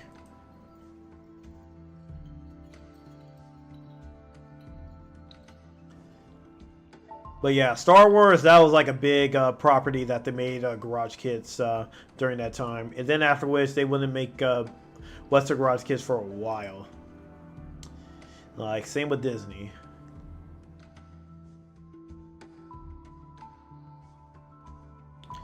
And then you got like all the Iron Man suits, which makes sense. It's like a lot of mech stuff. And then of course Spider-Man. This is like, there was even a Spider-Man Tokusatsu series that ran in Japan, which is interesting. Like a Spider-Man Tokusatsu. I wonder, did he still, is like the person that was Peter Parker, was this, I mean, the person that was Spider-Man, was it still Peter Parker, or was it like a Japanese name? And then, of course, more Marvel stuff. And then there was like a giant Rey statue. I'm not a big fan of the face for this statue. It's kind of weird. But yeah, just took a picture of that anyway. And then we got like this Oscar Rey figure with like some interesting retro style like faces on there. And man, they made Rey. She's very excited, if you can tell. But yeah, we're starting to get into more anime territories now. And then we're getting like the Evangelion, the Ava Unit garage kits right here. Then we got like I think that was like the very first Angel he fought, along with Ava Unit 1. And then we got Ava Unit is like, I think that might be well, no, Ava Unit 2 fighting one of the mass production units, which is pretty cool. And I don't know what's happening here. I think that might be one from one of the third or fourth Rebuild movie. And of course, like Shinji with the sniper fighting Gramiel. It's like iconic scene. And then just like a lot of different Ava units. A lot of them mainly from the Rebuild movies. Which I have no idea what the fuck happened to them. Oh yeah, and of course, it's like they also got Tengen Toppa Gurren Lagann. Got like some figures on display over here in this corner. Oh man, this made me nut when I saw this. So these figures are from an old arcade game that was also on the Dreamcast called Atari Tangram Virtual On. And I just saw like Tenjin. I was like, oh shit, it's Tenjin! Oh fuck! God, I would love to get a Tenjin figure. Tenjin is the blue one at the very front. Oh man. Dude, I would kill to get a figure of these. Like, get all those as figures. Yeah, I'm not sure what this one is. I think this one is Macross, if I recall correctly. I'm not familiar with the property, but yeah, just because I see that anime girl on the bottom left, yeah, I think this might be Macross.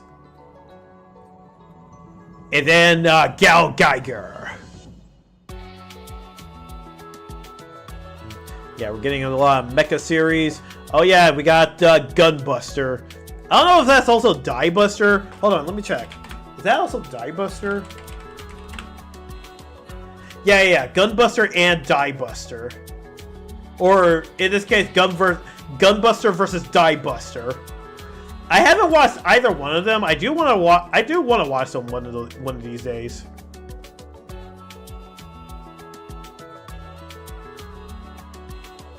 And of course we got I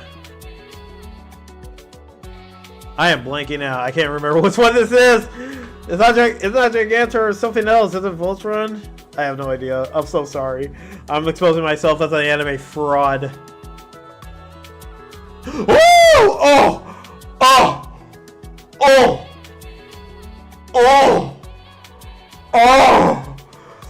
Oh God. I need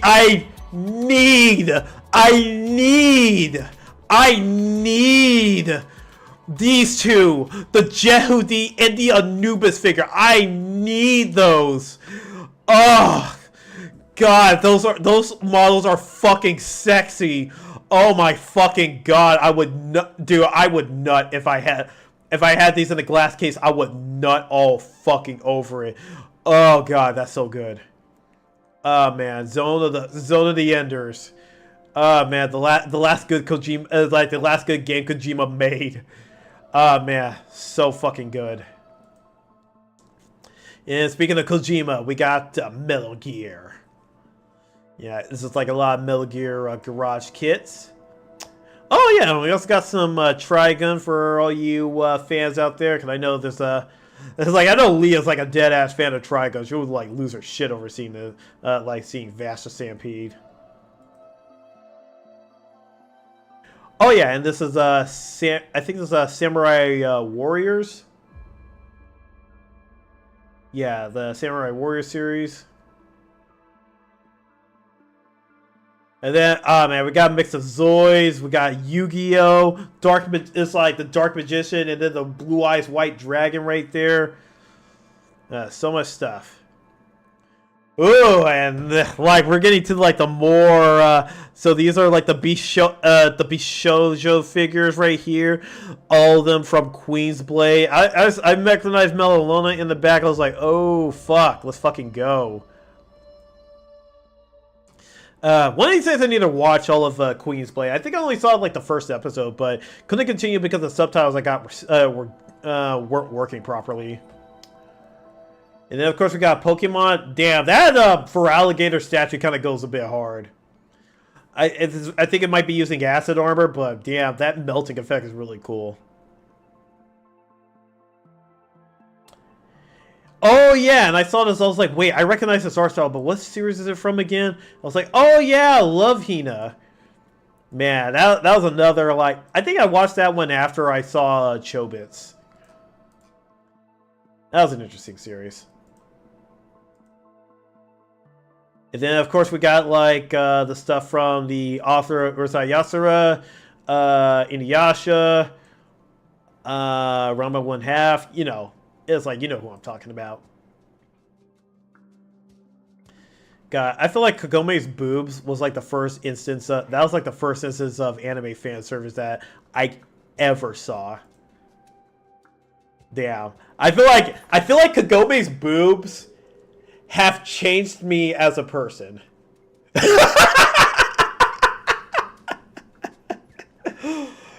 I feel like whenever Shabby is asking what turned me into the freak I am, I think I can confidently say Kagome's boobs. Kagome's boobs was like, that was my turn. And of course, like, because, like, man, damn it, I wish Arata was here just so I could say, like, yes, there's the there you go, Hokuto no Ken. Because I know you're all about that shit right there. And then we got some Monster Hunter. Yeah, it's like also got some Tigrex representation in the back. And of course, we got they got my Shiranui, and I had to get a picture of that because, I mean, look how sexy that figure is. So good.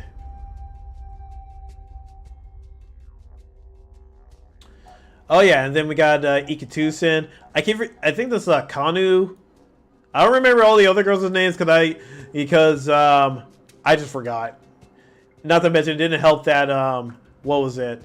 It also didn't help that when they localized these girls over in the Senran Kagura DLC, they had to call them by like the names that they were based on from the Romance of the Three Kingdoms series. So it's like, I know her as Lubu. Well, actually, was she Lubu? No, she wasn't Lubu. She was someone else. I can't remember who that is. And that's that one girl. I don't remember their names, unfortunately. Oh yeah, this girl from Read or Die. Never did see that series. I did eventually want to watch it, but I never got around to watching it. I don't know what series she's from, but I can't. It's like I still admire the chest nonetheless. I don't know if this was from Kero Gunso, but I know that's the same artist as Kero Gunso, mainly from the anime. That's a good model in any case. So yeah, just like a collection of different Bishoujo models right here.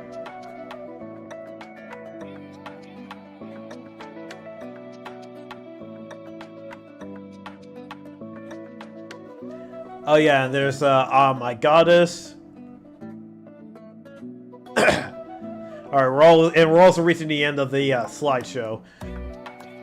Yeah, so just collection of different figures, and I was like, oh hey, I recognize this one down here. I just mentioned it before, Chobits. Oh wait, I think that's also Chobits too. Ooh, Chobits. Huh. Yeah, I guess it's like it might be from the same. Yeah, Chobitsu figure collection. Yeah, Chobits figure collection. And there's I think that's Tenjo Tengen series right there. And I can't read this one. This one's too blurry.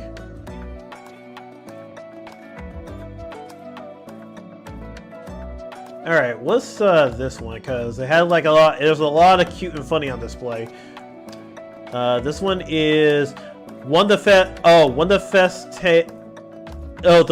table official figure. Okay, so the Wonderfest table official figures. Ah, okay. Yeah, so stuff for Wonderfest. Okay, very nice.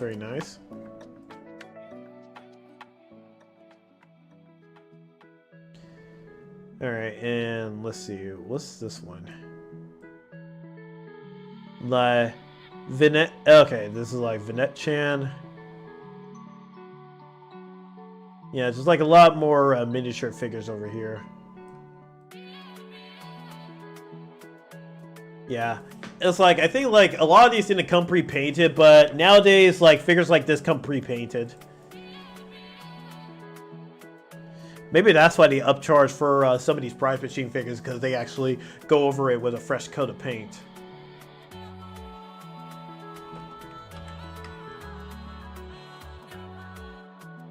This one is, okay, that one's too blurry. I can't read that one, it's too blurry. Something Watashi no Oni-chan. Huh. Looks very cute and funny. So it's probably a based series of figures right there. All right, and then we got just some regular ass knights on horseback. Oh yeah, we gotta have Kamen Rider Ichigo standing next to Ultraman and Eva Unit 1. And then on the other side, Kaiju number 8, I forgot, and wait, I can't tell. What's that one on the very right? Oh wait, I think that's Patablor. Yeah, is that Patablor?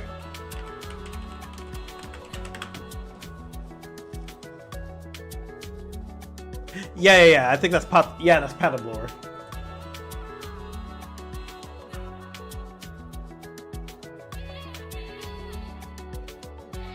Yeah, and then they have like the pre-painted and not and the non-painted figure. So two different like for different like hobbyists.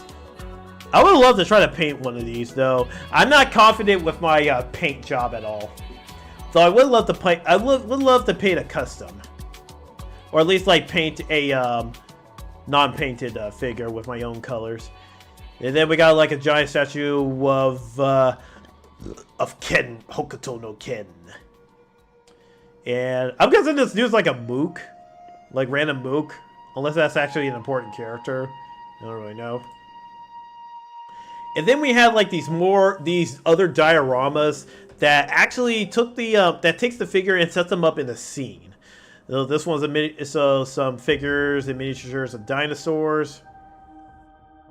Oh, and this one was really hard, especially with the lights and stuff. It's hard to tell with the, I mean, like looking at a picture, but like seeing it in person, yeah, that one went really hard.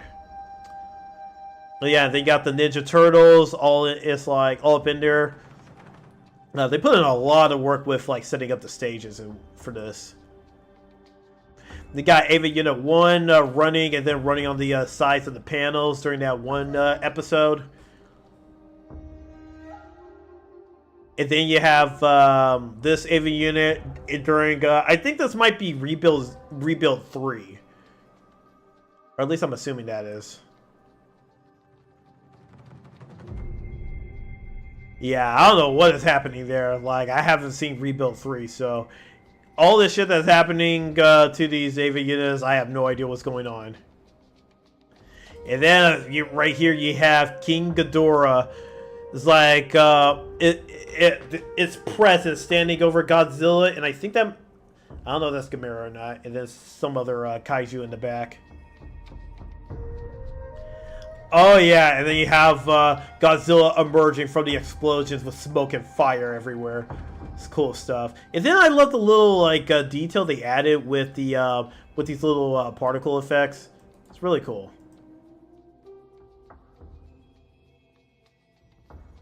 And then oh yeah, and then we have Godzilla shooting his atomic breath at. I think that's Destroya.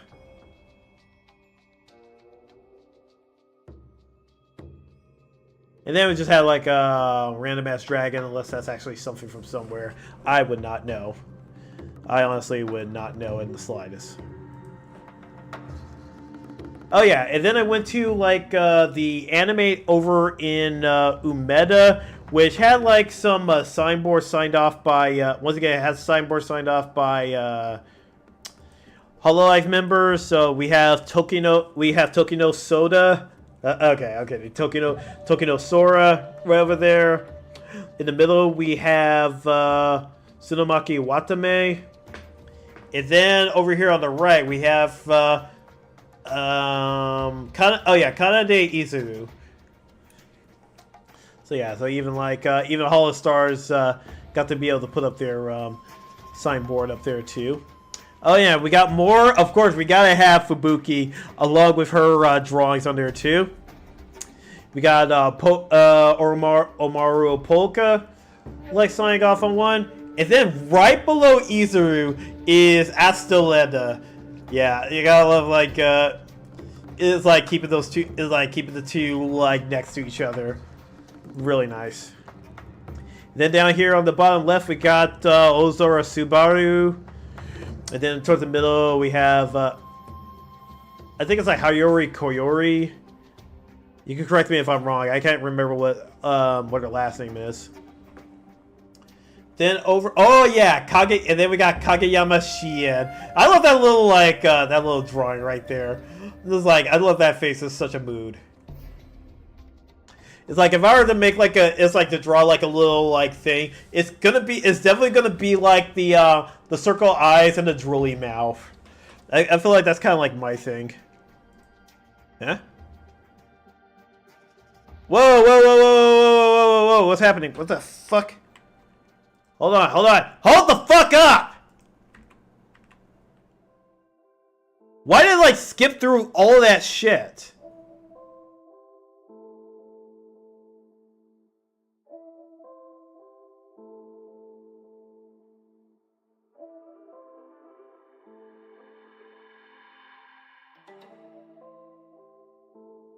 I guess I must have hit play or something. Okay, so then going back, there's Usada Pekora. Oh, and like I know it took me a while to notice this, but it's interesting how like she made like a rabbit face, like using the hiragana of her name. It's like you have like the arrow, it's like the wink, and then you have the pe, which also has a circle that makes the mouth and the eye. And then, like, you have, like, the ko making the whiskers, and the ra making, like, the little hand. Or, yeah, make a little hand. That was really neat. And then we got Ryuuta right here. And then, let's see, who's on the right? Oh, and we got Rie from Uproar. Okay. And then we got like some other signboards from other different mangakas and authors. And it's like I recognize the one for Miracle-chan right there. And I feel like oh yeah, and then I forgot the name of this. I forgot the name of this series. Like the guy that goes to that monster high school. I forgot what it was called, but yeah, it's got that one. Like Nikimaru. What else we got? Anything else I can recognize? Oh shoot! Damn it! Like freaking Megino would get a kick out of like this one right here from like the author of the Isekai Ojo-sama Oji-san series. I forgot what that one was called.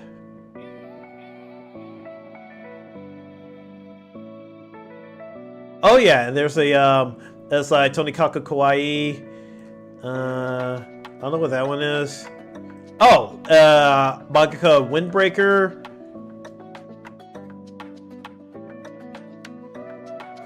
Yeah, so it's like a lot of different signboards and stuff. It's really cool. And then this began like the very last day when I landed in Tokyo, and I was like, okay, I need some breakfast inside of me. And I went to this McDonald's and got myself this breakfast sandwich with hash browns and an orange juice. This shit costed me less than $5. As soon as I noticed that, I was like, fuck, I'm going to miss Japan. Because this shit would cost me like $12 back at home. This would cost me like an arm and a leg. Oh yeah, and then when I was getting off at I think I was getting off at Akihabara for the last time, where there was like a poster for Ryuuka's birthday and another happy birthday to I don't know which VTuber that is, but yeah, I gave one to her as well. And apparently there was a Yostar official shop that I completely forgot about and I didn't get to explore. That said, there was only like really Arknights that I knew about and Blue Archive. Neither of which gacha games that I actually played. But it would have been nice to actually go up in there. So maybe it might be, if it's still there by the time I go back to Japan, I'll check it out. So yeah, the Yostar official shop over in Akihabara. Like with, not Arknights, but a Blue Archive on display. Ah, yes, and that is the Genosaur model that I went and bought because I was like, I need a Zoids kit, and this looks so sick. It is pretty. It is fucking cheap. I want it, and then I went and got it. And then they also had this in display at the at one of the Gigos at in Akihabara for it's like for Reglos, which is pretty cool. It even had like a button on the UFO catcher that both played its music and revealed the thing, like the thing in the back. And then this was my final meal before leaving Japan, which was a bowl of curry katsudon with some miso soup. And damn, that was a nice fucking meal to end my trip on, because I was looking for like a good bowl of katsudon, and not only did I get that, I got that with curry, which was delicious. Absolutely delicious. And that does it for the Japan recap. And we still got a couple other snacks that we have to try out before we end today's stream. So I could get rid of that. I could get rid of the slideshow, and then let's bring out my web camera. Okay, so we tried the Umaibo, the steak and wasabi flavor. So now we're gonna try this version of premium Umaibo, which is the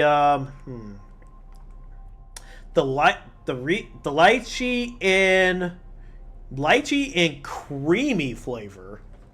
This is it. Okay, so instead of like savory and like kicks of spice, we're gonna get sweet and creamy.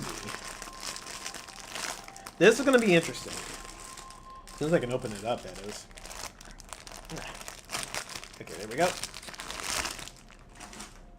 Alright, so I got a stick of premium Umaibo right here.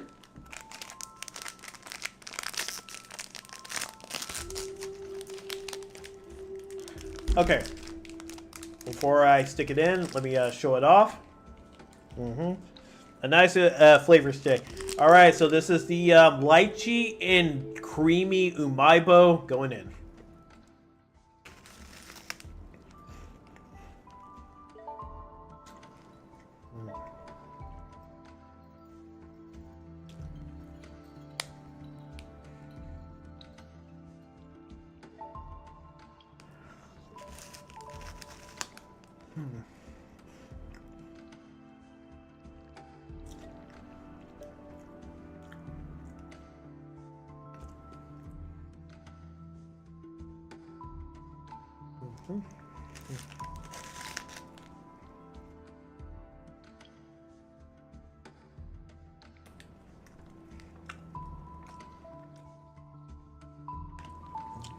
All right, I'm on the last bite, so.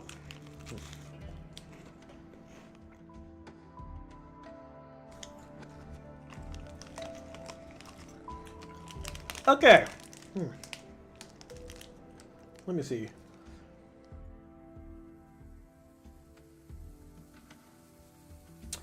Okay. Oh, it's rich and creamy. Got it. I thought it was like lychee and creamy. Okay, that changes things.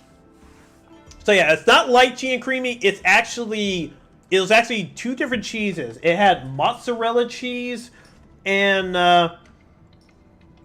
Camembert cheese. So two different cheeses. I will say though, it gives it a nice savory, a nice consistent, smooth, savory taste. In fact, I'm already reaching for another Umaibo right now. Definitely delicious. I enjoyed it a lot better than the steak and wasabi, because the wasabi flavor of that other one was just too overpowering. This one, it blends the flavors a lot better. So for this, I will definitely give it. Hold on, let me take another bite.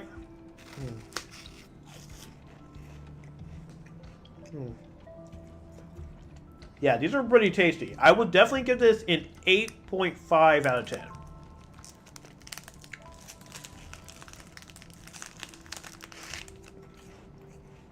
Actually, make that a 9. I'll give this a 9 out of 10. This is like the best thing I've eaten so far tonight. It's delicious. And then when we come back from our break, we will then try out the Pringles. It's like the two Pringles flavors. The one from Hokkaido and the flavor from the Kansai Osaka region. So, I'll see you guys when we get back from the break.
All right, and we are back, and we're on the last two.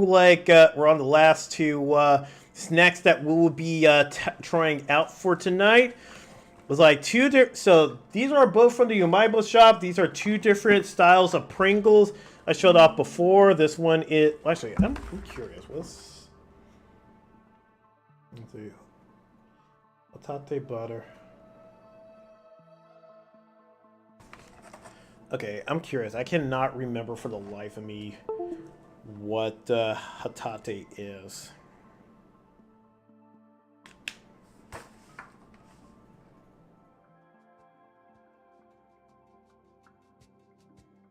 Okay, so this one's scallop. Oh, right. Scallop butter with soy sauce. Or butter. Yeah, butter. So this one is the butter scallop with soy sauce flavor right here. This one is a Hokkaido specialty. While this one is, of course, from the Kansai region, takoyaki flavor. So these two flavors will be going head to head in an all-out battle. Well, actually, no, not an all-out battle. It's just we're gonna taste test each one and see how they stack up. I'm not really comparing the two, is because these are just unique flavors. And there are 2 other regions of flavors I could have gotten, but I did not have nearly enough room in my suitcase to put it all in. Maybe I could have shipped it out in a box, but I didn't feel like it. Alright, and each of these has like 3 things of Pringles each. So yeah, that's going to be the butter scallop.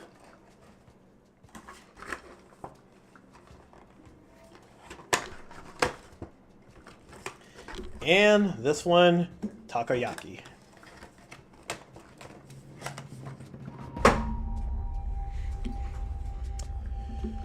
Okay. So yeah, so we got like the size of each one. I'll take a couple from each portion and give my honest opinions on it, and yeah, we'll go from there. So we're gonna start things off with the butter scallop with soy sauce flavored chips.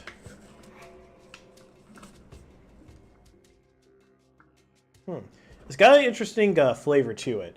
Here's what it looks like on the inside.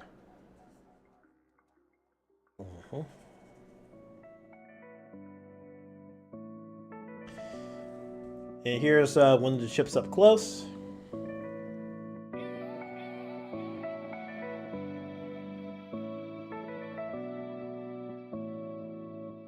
Ah, nice autofocus right there.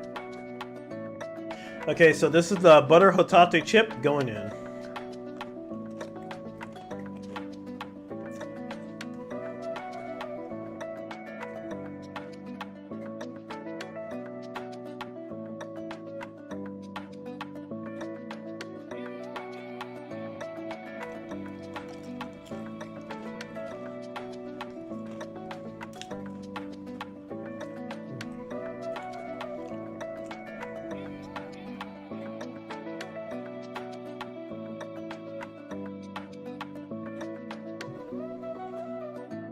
Kind of a interesting flavor here. I'll put this thing right here.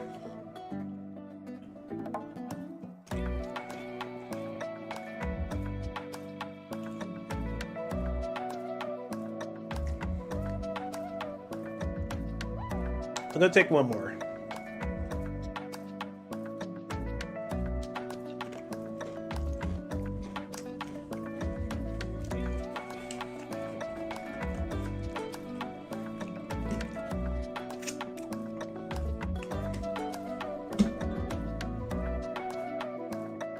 I'm gonna be honest, I am not feeling this flavor. I was like, as soon as I took that first bite and started chewing, I was just like,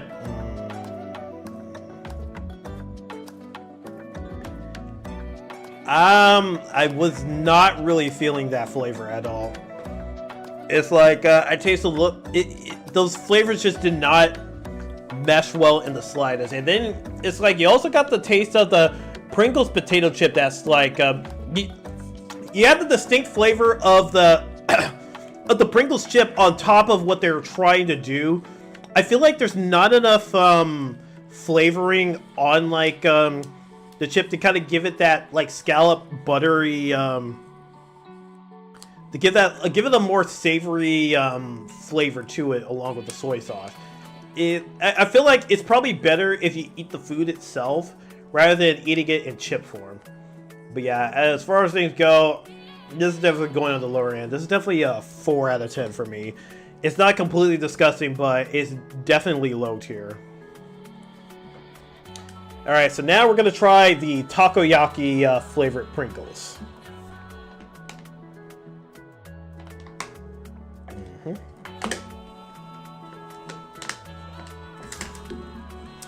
Alright, let me give this a sniff. Ooh. Yeah, so smelling it, I can definitely smell the taco. It's like, it definitely smells like takoyaki. Yeah, it definitely smells like it. In here, I'll take out a chip so you guys can get a good look at it. Yeah, it's lightly seasoned. Alright, so yeah, this is the takoyaki Pringles chips going in.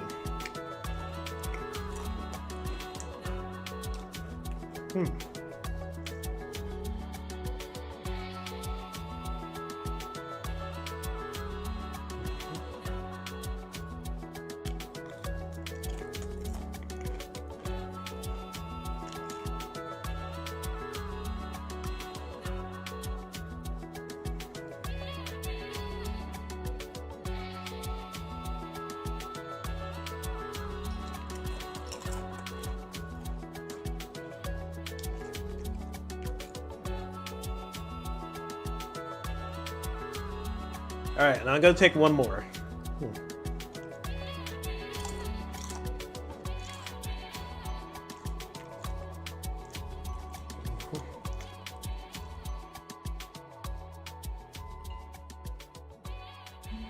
Okay, definitely better than the butter scallop one. It's like I smell when I did the smell for the takoyaki flavor. It's like I could smell it had that takoyaki smell to it.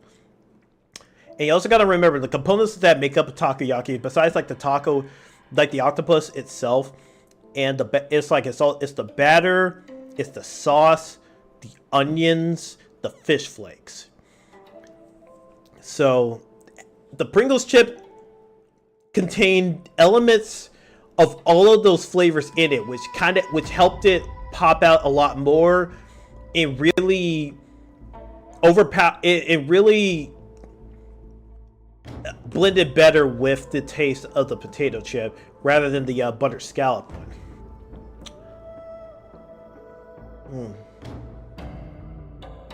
Let me take another bite.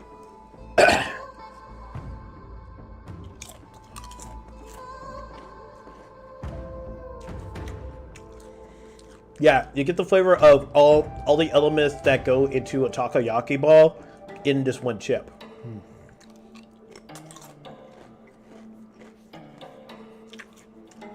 They're all blended seamlessly with each other, which really helps. So yeah, that's pretty good. For this, I would probably give I'll give it an 8 out of 10. It's good. It's definitely a good snack. The takoyaki flavor is very good. It blends better with the taste of the Pringle chip.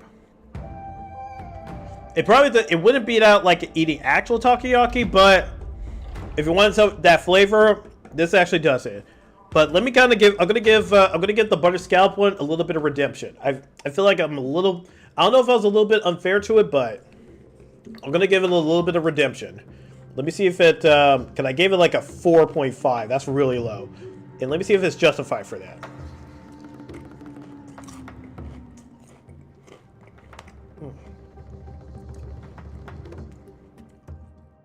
One more.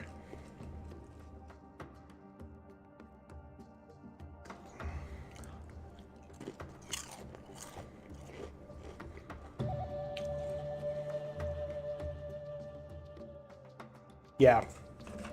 I'm justified. It's just like I can taste the flavors, but they do not blend well. They're not. It feels like the potato chip is already overpowering the taste of the butter and the scallops and the soy sauce. It's just not enough for. There's not enough in here to really beat out the potato chip flavor, and it creates like it messes up the flavor balance. So the flavors aren't meshing well with each other, like with the takoyaki flavor.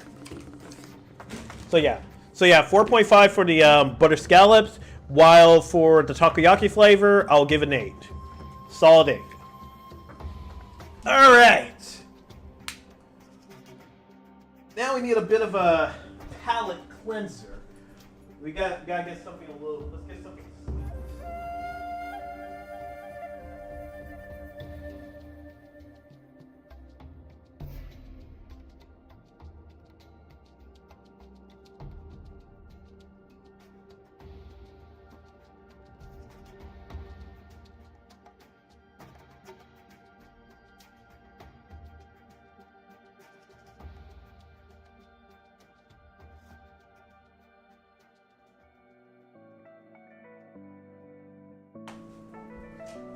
Okay, so the box got a bit crushed up from this one, but yeah, so there was like a 1,000 yen, and you put like a bunch of like candies and sweets inside of it. And this one is like, this is the light bake.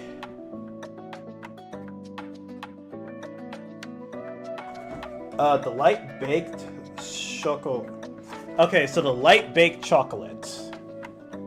Yeah, the box got a bit bent up in transit, but hey, it is what it is.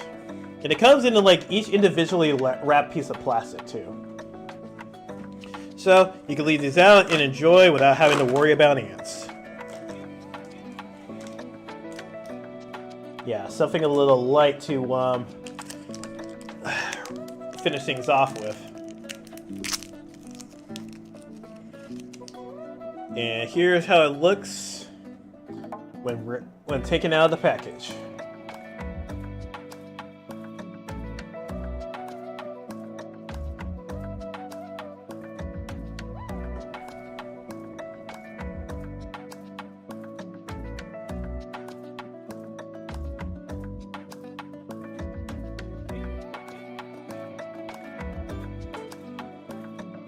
There we go.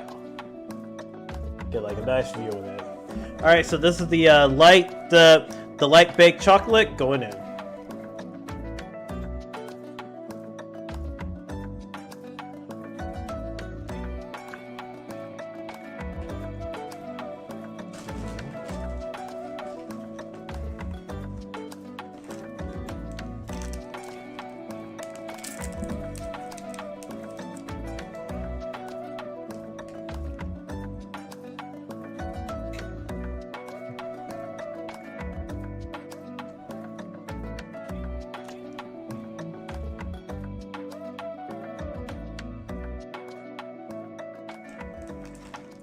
I'll take one more.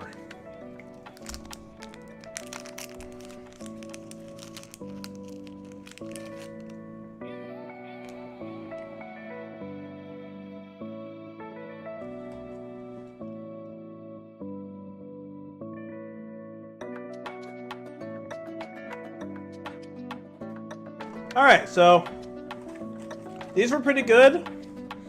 It tastes a little bit dry to me. Though, since they're like they're small, individually wrapped, it's like it doesn't taste as dry.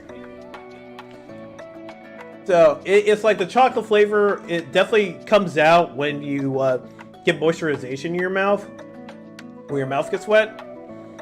But yeah, it definitely goes in a little bit dry. Still, it does still like taste really good. So I'll definitely give this a 7.5. I'd probably go for like something a little that's freshly baked rather than individually wrapped, but yeah, that's just me. All right, let's show some of this stuff. We are done with the Japan recap, along with the that mini snack review. Yeah, I hope you guys enjoyed yourselves. I had a good time recapping Japan with you, and I gotta say, like, it felt like when everything was all said and done, that I didn't really have a good time in Japan. But we actually, in all honesty, I actually did have a pretty decent time in Japan, even though I ran out of shit to do. Now, next time I go, I definitely want to go for Chemoket, if anything. Like, that was like the big reason why I wanted to go, but it's just like it just never happened. Well, oh yeah, it's because my job schedule kind of got in the way of everything, unfortunately. But yeah, in any case, so I hope you guys have good morning, evening, afternoon, where you guys are at. You know what? I'm gonna go right over to Arata Morris, Morris and Morrison. Like, yeah, he's like one of the few that I do not mind doing like a single person raid for. But in any case, I'll be back sometime this week with another stream. I don't know what I'll do because we're still in guerrilla mode for the time being. We'll probably I'm trying to get things ready to continue Hellverse next week. If all the stars align, maybe that'll happen, but we'll have to see. Until then, have a good morning, evening, afternoon, wherever you guys are at, and I'll see you all next time. Oh, one other thing. One other thing before I forget.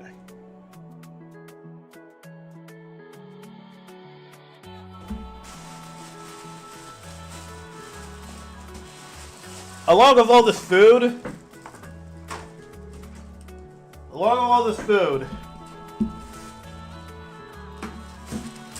yeah, I bought a bunch of porn. Let me see. Can I give you guys a little bit of a peek? Let's see. All right, we're gonna play a bit of Doja Chicken. All right, y'all ready for this? All right, let's see. Let's see.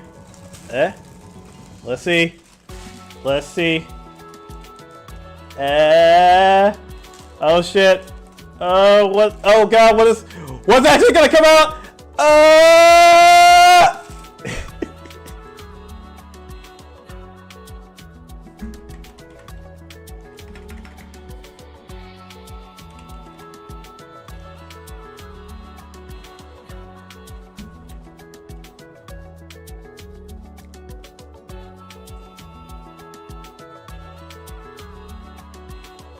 Ryuuta-sama?